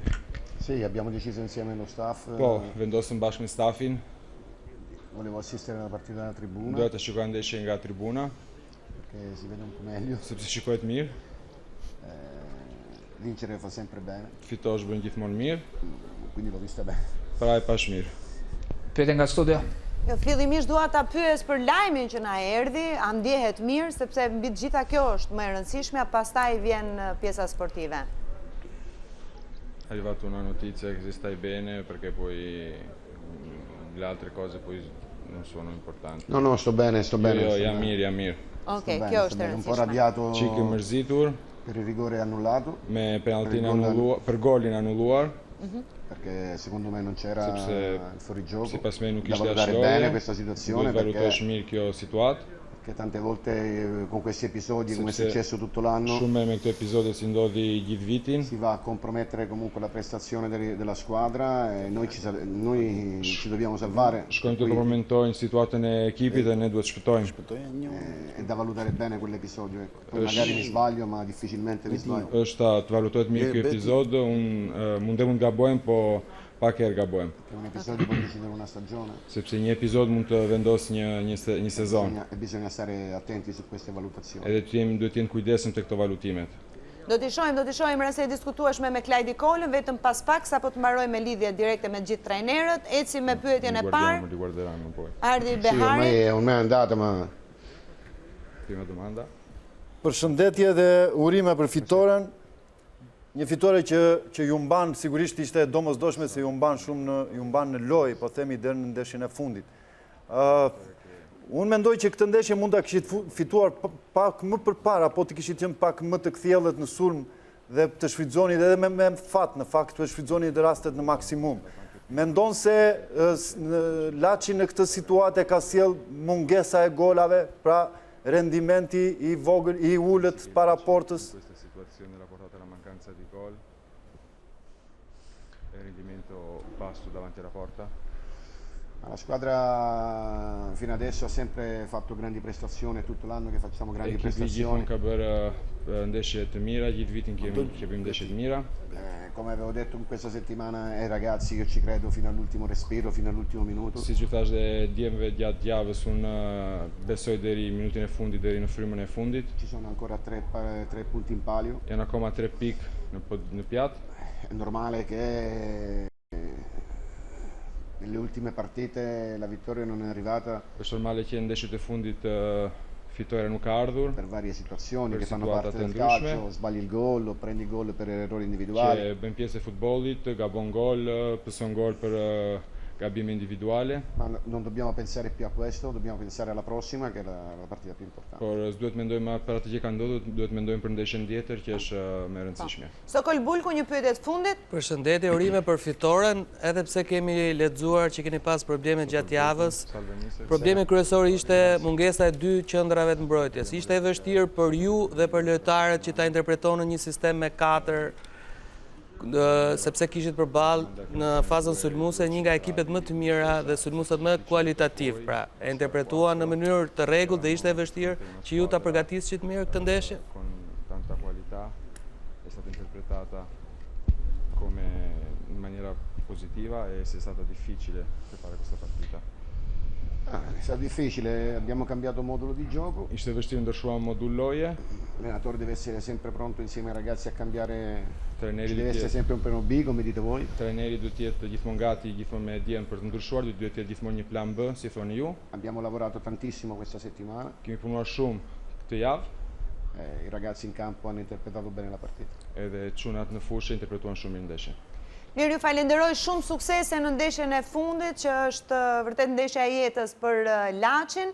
Ndërkohë nga Laçi do të kthehemi në Tiranë, në arenën kombëtare, ku Kristo Thomat tashmë është me trajnerin e Tiranës, Bledi Shkëmbi. Përshëndetje. Përshëndetje. Bledi, ajo që dua unë të pyes tani në këtë moment, në këtë situatë, është që ne themi dhe llogarit për Tiranën. Pra Tirana me një fitore në javën e fundit do ta mbyllë në vendin e 8. Kjo është e sigurt, por i duhet patjetër fitoria në javën e fundit me Dinamo. Dhe në këtë situatë, çfarë pe në dhomat e zhveshjes, ndoshta çfarë the dhe çfarë shpreson ti nga kjo skuadër për atë që duhet për Tiranën në javën e fundit? Ashtu siç bëhet llogariti, bëmë edhe ne.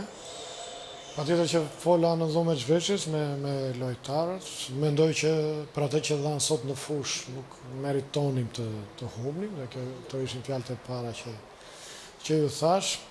Patjetër që është ndeshja e fundit, finalja e fundit, që ne mund t'i japim mundësi vetes edhe për play-out dhe për të qëndruar në Superligë. I përgatita çuna që na pret një javë e vështirë, shumë e vështirë, psikologjike sidomos, por që duhet të tregojmë shumë karakter dhe besim për të fituar ndeshjen e fundit. Studio. Gerda Gjiu. Bledi, përshëndetje, dhe realisht unë e kam përdorur si batut edhe njëherë tjetër me ty, po sot është vërtet koha dhe momenti për ta thënë atë shprehjen, ndoshta tingëllon keq pas këtë qimin e derit. Unë gjykoj që më mirë mos të ishte fituar ajo penalti dhe të vazhdonte loja, dhe unë që i bindur që do të dilte goli natyrshëm, sepse mbas direkt pësimit, domethënë humbjes penaltis, aty pati edhe një shok psikologjik, pastaj dhe lërimit e tyruar i Micit, fillua pastaj skuadra kaloi në presion total. E vërtet e patën, mendoj që penaltia për një lojë gjatë mirë, meritonim të shënonim një gol, fituam një penalti duke luajtur dhe 90 minutë shumë mirë, dhe është shumë e vërtet aty që momenti humbjes së penaltisë kuadrën e kapë. Nga ana psikologjike, blokua, duke shi lojtarët edhe fitur, që dita nuk shkonte, dhe patjetër mua si trajner më vjen edhe për lojtarët, dhe në atë moment u munduan. Gert, ju që keni lujë, dim shumë që njëherë me nga jashtë nuk mund të ndihmosh dhe mund të shosh gjë. Pyetje tjetër? Jo, është i uroj dhe shpresoj që të bëjnë mirë në ndeshjen e fundit, edhe unë personalisht, dhe shpreh opinionin tim, dua ta shoh Tiranën në Superligë. Një pyetje nga Koli apo nga Ardi? Bledi, përshëndetje. Sokol Bulko. Nuk po pyes fare nga ana taktike, po e shoh që jo je i dorëzuar, por nuk ka të nota optimizmi. Keni edhe një ndeshje, nuk dihet se ç'a ndodh, pra, edhe ke dhomat e zhveshjes që the folja me lojtarët dhe i shoh. Pra, duket sikur diçka ka mbaruar, unë mendoj që keni edhe një mundësi tjetër, kupton? Një derbi përsëri, se fundit derbin e fundit e fituar. Nuk duhet të ekzistojë që është normale që jam i mërzit, dhe sinqerisht jam i mërzit sepse nuk e meritoni. Jam i mërzit që vjen keq për futbollistët, pavarësisht kemi nga gamet tona jemi në pozicion që nuk diskutohet dhe nuk mund të justifikohet. Nuk jemi dorëzuar, nuk jam i dorëzuar, mendoj që deri tani çdo gjë mirë apo keq kemi bërë me djerë se kemi bërë drejt, dhe u shpresoj shumë dhe jam besim plot që ndeshjen e fundit do të bëjmë mirë, dhe shpresoj që fati pastaj të kemi me vete, sepse mendoj që sot nuk patëm fati me vete. Mirë, Shkëmbi, të falenderoj, suksese në ndeshjen e fundit. Ndërkohë do të shkojmë shumë shkurt në Laç edhe një herë tjetër, nuk e di nëse e kemi Erkan Çutrën gati, jo. Atëre do duhet të presim pak, sepse intervista na shkon gjatë, do të kalojmë në një hapësirë publicitare, sepse kemi detyrime, e më pas do të kthehemi me Gentian Mezanin dhe Gentian Alinanin.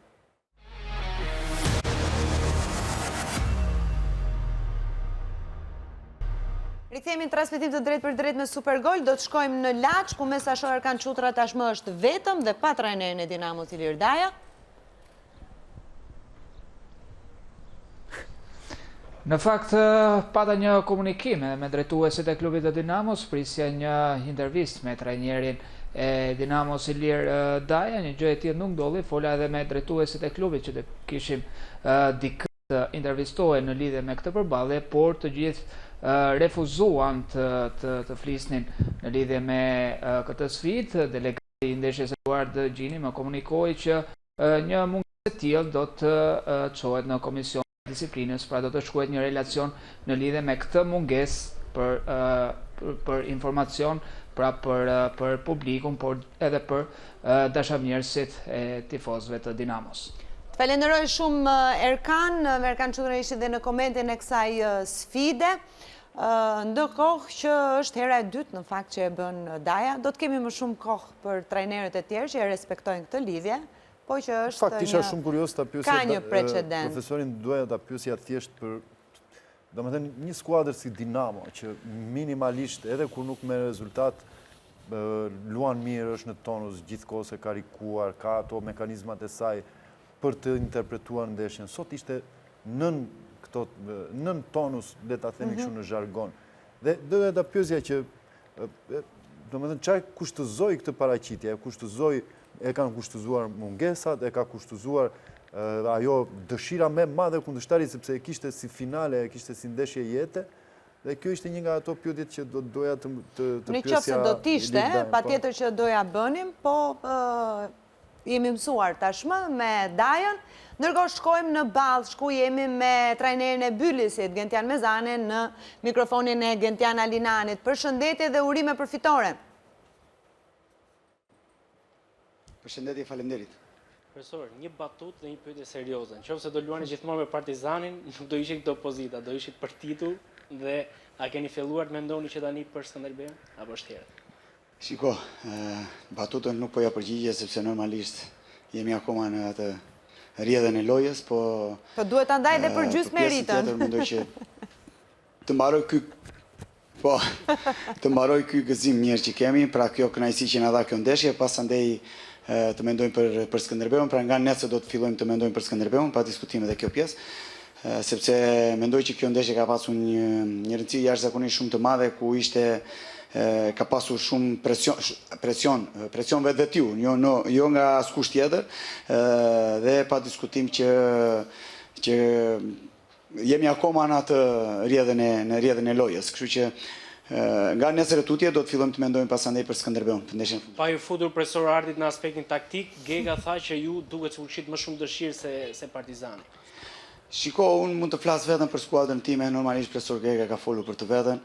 Unë mendoj që sot pa diskutim që skuadra ka treguar një dëshirë për të fituar dhe nga vetë pozita ku jemi ne dhe mendoj që duhet i gëzohemi këtij tre pikëshi, por nuk kam mbaruar akoma asnjë gjë, kështu që gjëja kryesore dhe ajo që duhet vështirësia më e madhe është që unë të mbaj këta çuna me këmbë në tokë, sepse është dhe një ndeshje ku mendoj që është akoma dhe më e rëndësishme se nuk do të kishte vlerë ky 3 pikësh nëse ne nuk do të arrijmë objektivin duke marrë rezultat pozitiv në ndeshjen me Skënderbeun.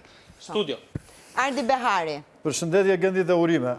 Në fakt është e vërtet ajo që ju thoni dhe është e vërtet edhe konstatimi i Gendit, në fakt, se jeni të dy Genta. Pyetja ime është kjo, se Bylisi nuk e tregoi që në fillimin e ndeshjes këtë dëshirën shumë të madhe, 10 minutë që parë ishte i Partizanit, reagimi erdhi pas goditjes në portë për ndrecësh nga distanca me të majtën, dhe më së shumti në gjykimin tim, dëmtimi Peraltës, që mua më krijoi idenë që do të hapte probleme të mëdha, dhe ndryshimet që ju bët në vendosje, në pozicione lojtarësh, e bëri skuadrën shumë eficiente, e bëri fleksibël, e bëri një skuadër të zhdërvjellët, sepse ndoshta u afruan dhe luanin në zonat të caktuara të fushës lojtar me cilësi shumë të mira teknike që i përgjigjen lojës së njëri tjetrit. A mund ta fillojë lojën kështu, jo 4-3-3 siç e filloi, por ka 2-2-3-1 me këta me Ruçi në të djathtë, po themi, me Kanen në qendër e të tjera ato ndryshime pozicionet që bët ju. E vërtet është Ardi, po kam dashur më shumë, sepse si Erik, po edhe Da Silva kanë luajtur të dëmtuar të dy, janë stërvitur shumë pak gjatë javës dhe ishte nga moment që mund edhe të dilnin. Pra ishin ky formacion që startoi ishte i kushtëzuar për shumë arsye, sepse normalisht nëse do të kishim mundësira të tjera, nuk do ta nisja as me Da Silva as me Erikun në fillim, sepse edhe pse kishim cilësi, dhe po do t'i lija për pjesën e dytë ku të shikoja dhe të shfrytëzoja më shumë freskinë e tyre dhe cilësitë që kanë të dy si lojtar. Pra doja një skuadër që të kisha një skuadër vrapuse, shumë vrapuse pjesën e parë, por e theksoj, dëmtimet e tyre dhe frika për mos t'i futur dhe të dalë përsëri më detyroi që t'i fusja nga fillimi dhe të merrja atë çfarë mund t'i jepnin ata. ajo që ju thoni është e vërtet, sepse me daljen e Peraltës kur nuk po shtynte shumë dhe Prandreca në krah pasandej filloi që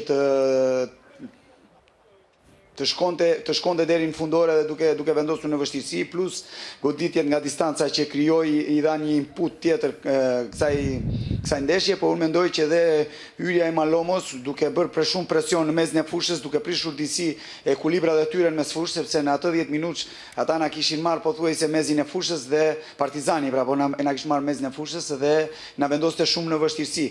Edhe pse nuk e kishim organizuar në mënyrë të tillë, ku duhet ishim që nga momenti i parë në pressing ultraofensiv, duke qenë shumë agresiv, duke luajtur në top të parë gjithë kohës, por u desh ai input që skuadra të merrte, ose ajo goditje dhe ai dëmtimi i Peraltës, ku skuadra të merrte eufori dhe të ditë e para dhe të fillonte edhe të guxonte. Genti, e drejtë se përgjigjen e ke shumë gjatë normalisht edhe përgjigja e radhës të lutem 3 fjali, Genti. Po ma bëjnë me shenjë kështu, Gerta më thotë që shkurt, po shkurt flas, po ti e zgjat çik. Është e vërtet që Malomo ishte Chelsea i ndryshimit në gjykimin tim, po themi, me hyrjen e tij në fushë u krijuan ato çiftet e lojtarëve. Mendon se skuadra do të ketë të njëjtën strategji edhe në Korçë? Jemi të kushtëzuar sepse duhet të shikojmë tash Prandreca u dëmtuar, doli dëmtuar, Peralta i dëmtuar, normalisht edhe Da Silva me Erik janë akoma, edhe pse Da Silva në mbajta gjatë në fushën e lojës. Do të shikojmë gjatë javës dhe kjo është një mundësi e mirë sepse skuadra reagoi mjaft mirë në momenti që ne kishim, pse jo. Faleminderit shumë, Genti. Mendoj që isha shkurt dhe konkret. Më shkurt se kaq. Nuk më la mua të bëj pyetjes, më la. Jo, nuk kemi kohë se na pret tetova. Lutem duhet kemi respekt për gjithë trajnerët. Falenderoj urim edhe një herë Gentian Mezanit. Ndërkohë shkojmë në Rogozhin ku me Kevin Sulën tashmë është trajneri Ignatias Edlir Tetova. Përshëndetje. Përshëndetje. Profesor, duk sikur Ignatia donte të reagonte me patjetër pas atyre 2 humbjeve dhe paktën 20 minuta krijua 3-4 raste pas shënimit, pastaj rastet nuk munguan për 2 skuadrat dhe në fund një barazim që ju ofron shumë me vendin e parë.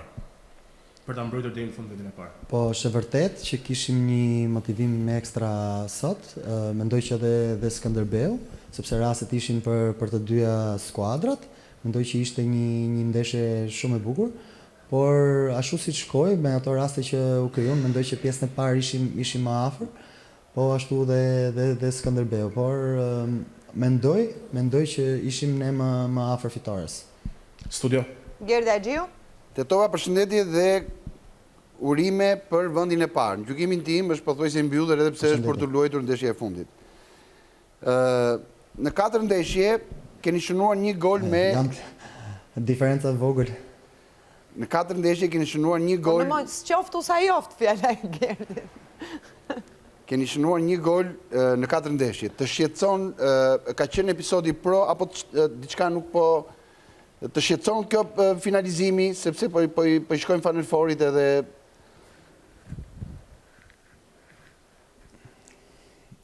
Atëherë, po ta them kështu Gerti, normalisht që goli shqetëson, por po ta kapësh në statistik kemi 26 gjytje në kuadrat.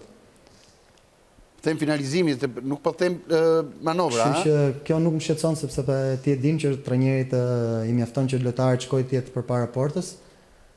Pastaj normalisht pastaj finalizimi i takon lojtarit. Shpresoj që mos kem lojtar të ngarkum aty përpara, mos ty kjo bëhet ngërç.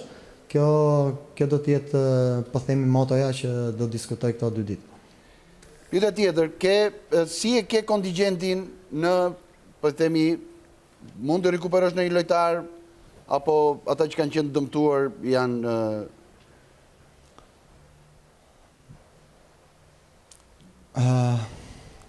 do të përtypem për këtë pjesën, sot kishim Xhemailin pranishëm, ka pas e ka ndje këmbën, por mendoj që do të shikojmë gjatë javës, s'mund të them asgjë. Po lojtarët e tjerë pastaj mendoj që deri diku dhe kasa ndoshta, po pastaj pjesa tjetër jo. Ardi Behari? Përshëndetje Tetova.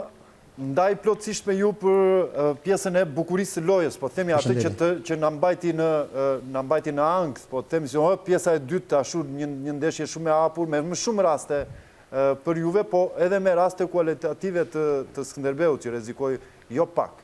Unë e kam pyetjen për të rikthyer të ndeshja për pjesën e parë. Kishit pash një skuadër që si rallë Egnatia ishte vendosur me një blok të mesëm, e latë që ta fillon të lojen nga poshtë Skënderbeu. E kishin ndërtuar të tillë, çfarë kërkoni të arrinit me këtë blokun e mesëm?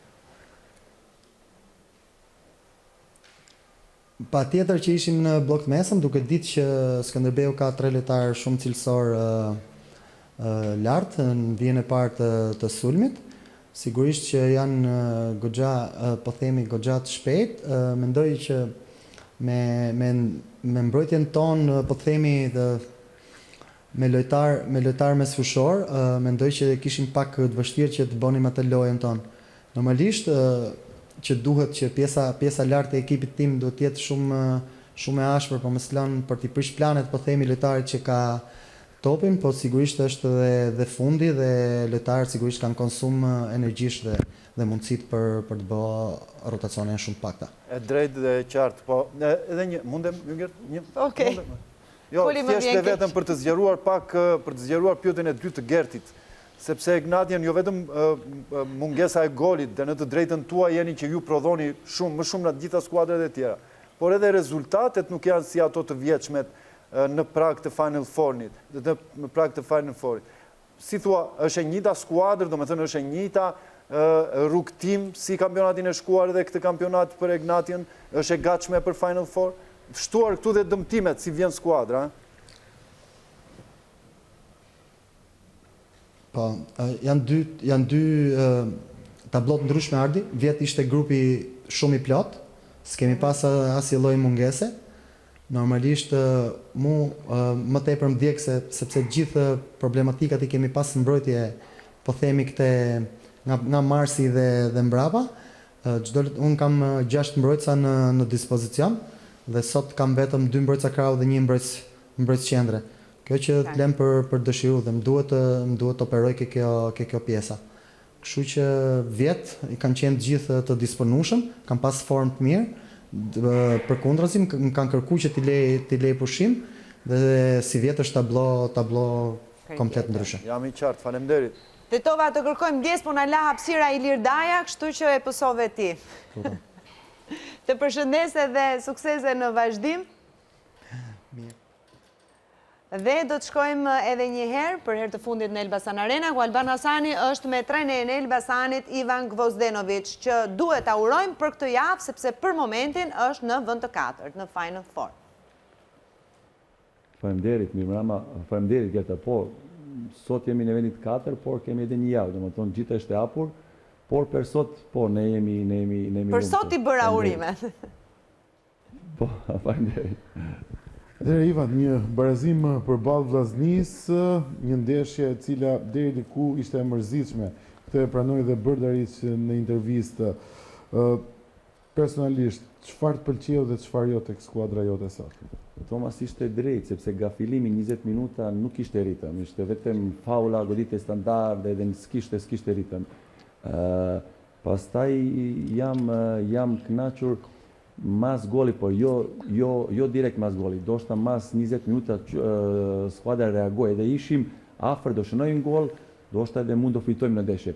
Nuk jam kënaqur, jam e zit nga menur si shënoj Shkodra, sepse sot ishte në ndeshje shumë e thjeshme mos do humbim, okej, ishim mendim do fitojmë në ndeshje, por edhe mos do humbim. Pjesa duhet nga minuta fillim, nëse jam drejt, shënoj Shkodra, edhe pastaj neve ishim në një gërsh, ishim nervozuar, edhe kjo nuk pëlqeu. Kjo ishte minus për ne. Por pastaj që unë të reagoj mirë, jam shumë kënaqur me Gjoni, një lojtar kush meriton gjitha edhe meriton sot do shënoj gol. Sot doshta ishte goli i parë për Gjoni në kampionati, por 3 java fundit a i punoj shumë i në servite edhe erdi mund të tem shansi edhe për Gjoni edhe jam shumë kënaqur edhe nga Gjoni, pa tjetër edhe nga një pikë. Sokol Bujko. Përshëndetje Ivan, urime për pikën, sepse ju bën që ndeshjen e fundit të luani për 2 rezultate.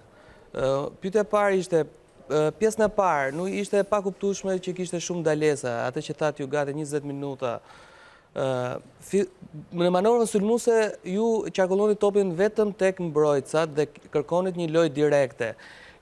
Mesueshora dolën jashtë lojë, kjo sepse po ushtronte një agresivitet, pra sidomos në mesin e fushës vllaznia, apo erdhi edhe si pasojë e strategjisë ose mungesa e ritmit dhe u shua ajo manovra sulmuese? Jo, ishte agresiv, ti e drejt, ishte agresiv. Për mendimin tim ishte agresiv Shkodra, por edhe nuk ishte shumë hapësira. Pse? Sepse Shkodra ishte në një middle block, edhe luaj për bloku mes, edhe luaj për një kontra-atak, kontra-sulm.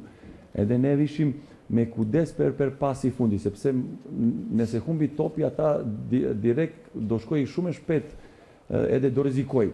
Edhe kjo ishte ashtu pse ishim pak me kudes me pasi, do presim hapësirë, do presim lëviz nga tre sulmuesa si ai Joeli, ai është shpejt, Blezi edhe Karimi, edhe qose ishte një lojtar gjithmonë kur kërkoi topi midis linja. Do shta mund do lëvizin topi pak me shpejt, kjo edhe ishte do shta një minus për ne, por kjo ishte situata pse. Edhe një pyetje të fundit? Pyetja tjetër, kjo është pak kontradiktore, sepse mas shënimit golit, prap vllaznia ishte jo me blok mesën, po me blok të ullët. Dhe ju ndryshuat manovrën sulmuese, krijuat shumë pika pasimi dhe filloi loja, topi qarkullonte më shpejt dhe filloi ajo manovra juaj që e bët nga krahët. Pse ndodhi prap? Pse nuk ju e shpjeguat që pjesën e parë dhe kjo ndodhi pjesën e dytë gjithmonë psikologjisht. Okej, dhe bët tre zëvendësime, Cagen, Qosen edhe Joel. Tani ishte e vështirë, pra morët një risk që ndruat Qosen, pra, se pavarësisht edhe Cagen që janë dy lojtarë shumë të rëndësishëm në manovrën sulmuese, pavarësisht se ju i doli për mirë dhe barazuat, pra. Ishte vendimi vështirë ky apo u donte që të ndryshonte diçka, të fuste një sulmues më shumë, pra, në fazën sulmuese? Tani të them për to, për xhegullimi topi, sepse ishte rezultati 0-1 dhe nuk ishim çfarë mundo po, e tre çunat bere gjithë. Kjo do shta ishte përgjigje pse. Per Blezi edhe per Qose ishte edhe për para ndesh ishte një problem mezi edhe nuk ishte 100%. Por prap pa i luaj, nuk e di sa minuta, 65 minuta, 70 minuta. 58 minuta. Luaj mirë. Po, per Blezi ishim mendim, do shta mundori pak me Z, do futum edhe një tjetër sumusi si Gjoni du luem me 4-4-2 me një rom, por pastaj unë vendos do bëjmë në drime kok me kok edhe ishim mirë. Mirë, të falenderoj Ivan edhe suksese në vazhdim. Ndërkohë, unë më duhet të përshëndes dhe të falenderoj të gjithë kolegët që ishte, duke filluar nga Alban Hasani, nga Kristof Thoma, nga Gentiana Linani, nga Kevin Sula dhe Erkan Qutra që ishin në komentin e këtyre sfidave, por edhe me intervistat pas ndeshjes. Ishte përsëri një transmetim special ku të 5 ndeshjet i keni ndjekur në të njëjtën kohë në 5 kanale të rrjetit të Radio Televizionit Shqiptar. Gjithashtu duhet falenderoj edhe redaktorin përgjegjës të Supergolit Edi Ajdini, grafistin Shkëlzem Beci, por edhe kolegun Isa Alili, që gjithsesi ja dalin gjithmonë për të bërë një emision vërtet shumë të mirë dhe në kohë. Ndërkohë më duhet të lexoj edhe lojtarët e ndeshjet të përzgjedhur nga Drejtoria Teknike e Federatës Shqiptare të Futbollit. Për arsye të kohës nuk kemi mundësi që t'i intervistojmë, por në sfidën Tirana Teuta është përzgjedhur lojtari më i mirë i ndeshjes, portieri Tafas i Teutës. Pra, Laçi Dinamo është Cordero, lojtari i ndeshjes, Elbasani Vllaznia është Gjoni, lojtari më i mirë, Bylis Partizani për Ndreca dhe në Egnatja Skënderbeu, lojtari i sfidës është përzgjedhur portieri Skënderbeut Alia. Ndërkohë, jemi në momentin e rasteve të diskutueshme. Kanë qenë 5 sfida që sigurisht kanë paraqitur rastet e tyre, kështu që ftoj Klajdi Kolën. Përshëndetje, Jugerta, përshëndetje. Përshëndetje. Atëherë, javë do të thosha e qetë, polemika nuk ka pasur raste të diskutueshme, edhe ka pasur gjithsesi në ato pak që kanë pasur do t'i sqarojmë në këto momente. Këtë nisim nga Tirana. Okej, nisim nga Tirana, sepse aty ka pasur 2 momente. Fillimisht ka qenë Tirana që ka pretenduar për 11 metrësh. Ka pasur një kontakt midis futbollistit mbrojtës dhe sulmuesit. Gjithsesi nuk kemi gjendje të shohim qartë, është prekur topi fillimisht apo jo, ose ai pengim është i mjaftueshëm për 11 metrash apo jo. Kështu që Unë shkoj me vendimin e gjyqtarit të fushës, jo penalti, ka bërë mirë që ka vazhduar lojën. Vari nuk ndryrim pa tjetër në këtë rast, sepse është një vendim arbitrar fushe. Sepse nuk ka evident, nuk ka fakt. Nuk ka fakt, kështu që arbitri ka një pozicion shumë të mirë dhe kjo më bën që të besoj vendimit të arbitrit.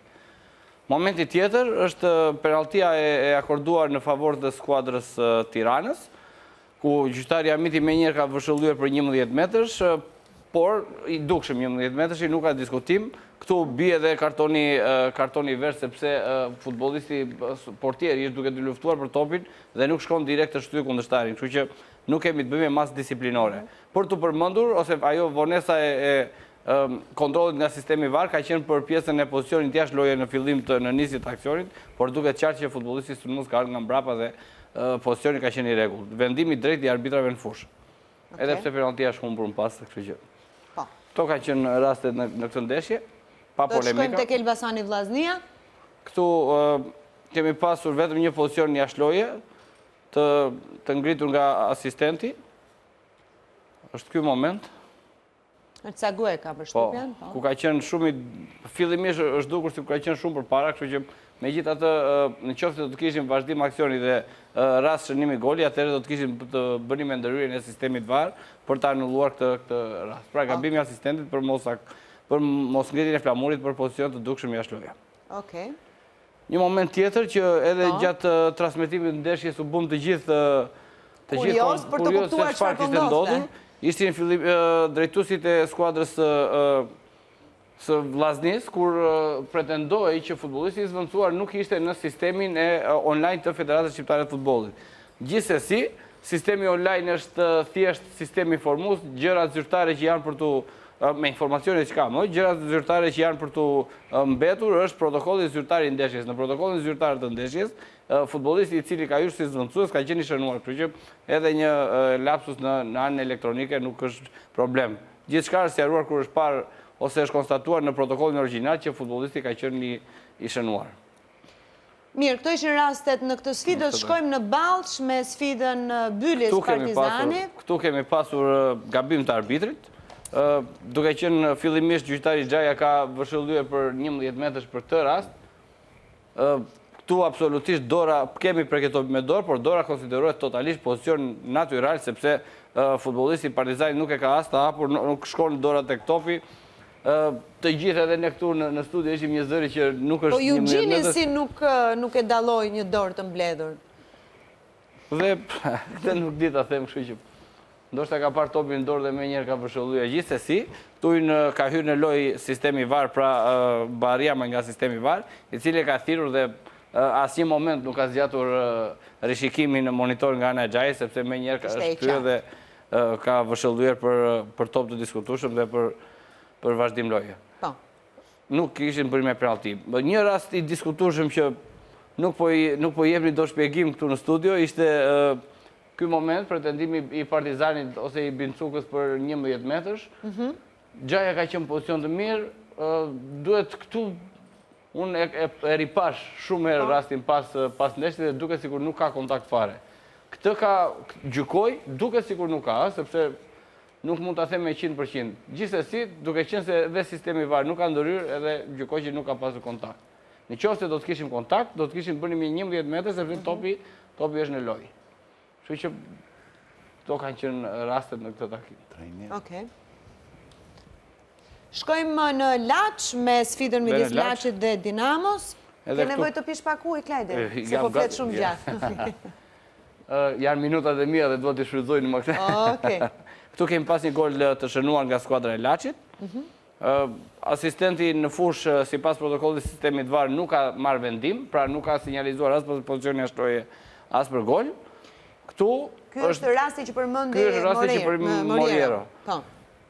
Të prirur, unë kam qenë gjatë gjithë sezoneve që kemi pasur përdorim me teknologjisë, ti besoj teknologjisë për pozicionin, sidomos për pozicionin jashtë loje. Me sy të lirë nuk jemi në gjendje të dallojmë se si është pozicioni, gjithsesi, vijat e transmetuar nga sistemi VAR na bëjnë të shikojmë që futbollisti i Laçit ka qenë në pozicionin jashtë loje. Okej, do bazohemi tek teknologjia. Vazhdo? Kemi pas dhe 2 kartonat e verdhë të marrë nga futbollisti i Dinamos. këtu kemi një shtyrje nga mbrapa, nga ana e futbollistit të Dinamos, dhe këto raste janë gjithmonë kartonat vetë për ndalim të aksionit premtues. Edhe pse këtu është kartoni i parë i verdhë dhe ndërsa kartoni i dytë i verdhë, sepse këtë ndeshje edhe nuk kam ndjekur 100%, tani jam duke ndjekur. Tu ka ndëshkuar me karton të dytë të verdhë Gudjabin Bastari dhe automatikisht me karton të dytë. Tu duke sigurisht gjë teknikës më tepër se sa është një karton i verdhë për pjesën e fallit. Por nga ana tjetër me këtë pamje që po shkoj sepse është era e parë që po e shoh, duke sikur futbollisti i Laçit duke sikur nuk kemi pengim. Shkojmë si hidhet bullari, kështu që ndoshta mund të kemi një kontakt poshtë e këmbë. Po, kemi kontakt poshtë e këmbë. Ju falenderoj sepse ke beharin këtu që të korrigjosh. Është ajo që thash në fillim të analizës, në qoftë se ky është një rast teknik, që në qoftë se kemi të bëjmë me faull, kemi të bëjmë me karton të vetë, sepse futbollisti merr kohën dhe 3 futbollistë të tjerë dalin në aksion premtues. Kështu që ndalim aksioni premtues si sakt kartoni i dytë i verdhë. Vazhdojmë? Këto raste kishim. Në Rogozhi nuk prodhoi ndeshja raste të kontestueshme. Kështu që se si na duket që java e parafundit të kampionatit mos ketë polemika dhe kjo do të thotë që është një formë mirë në momentin e dur që po kalojnë arbitrat. Ta lash ta bësh edhe qokën. Klajdi, shumë faleminderit.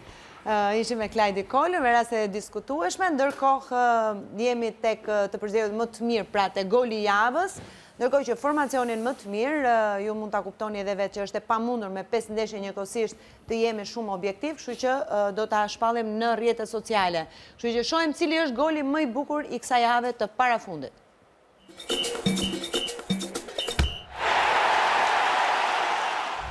Ka shumë lëvizje brenda zonës. Victor da Silva është tek topi.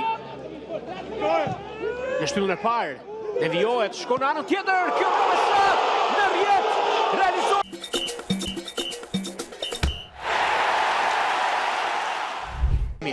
Është pikërisht për ndreca i Bylisit me një gol vërtet shumë të bukur, por që vlen edhe 3 pikë, është përzgjedhur nga specialistët tanë si goli më i bukur i javës. Gerdi. Të koordinohesh në atë formë që është koordinuar për ndreca, në atë zonë të populluar, është duket e lehtë, po shumë e vështirë. Aty te për ndreca, se kishte edhe kaq popull, po... Kjo nuk e heq bukuri ekzekutive. Ka densitet lojtarësh, ka shumë. Asnjë sulmues edhe sulmuesit tipik goshenues e kanë të vështirë për të koordinuar dhe për të bërë atë gest akrobatik, po nuk është më tepër gest vetëm akrobatik, po edhe perfeksioni, interpretimi dhe metodik, po dhe teknik. Finalizimi është ai që i jep akoma më tepër vlerë.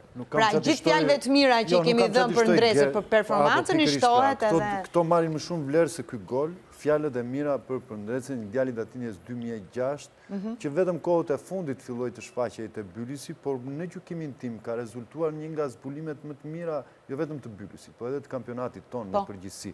Sepse është një lojtar që ka mbuluar shumë pozicionet e Bylisi, ka luajtur dhe ka interpretuar me një personalitet të jashtëzakonshëm, pa bërë pothuajse asnjë gabim. Kështu që kjo ishte qershia mbitor për performancën e tij në skuadrën e Bylisit.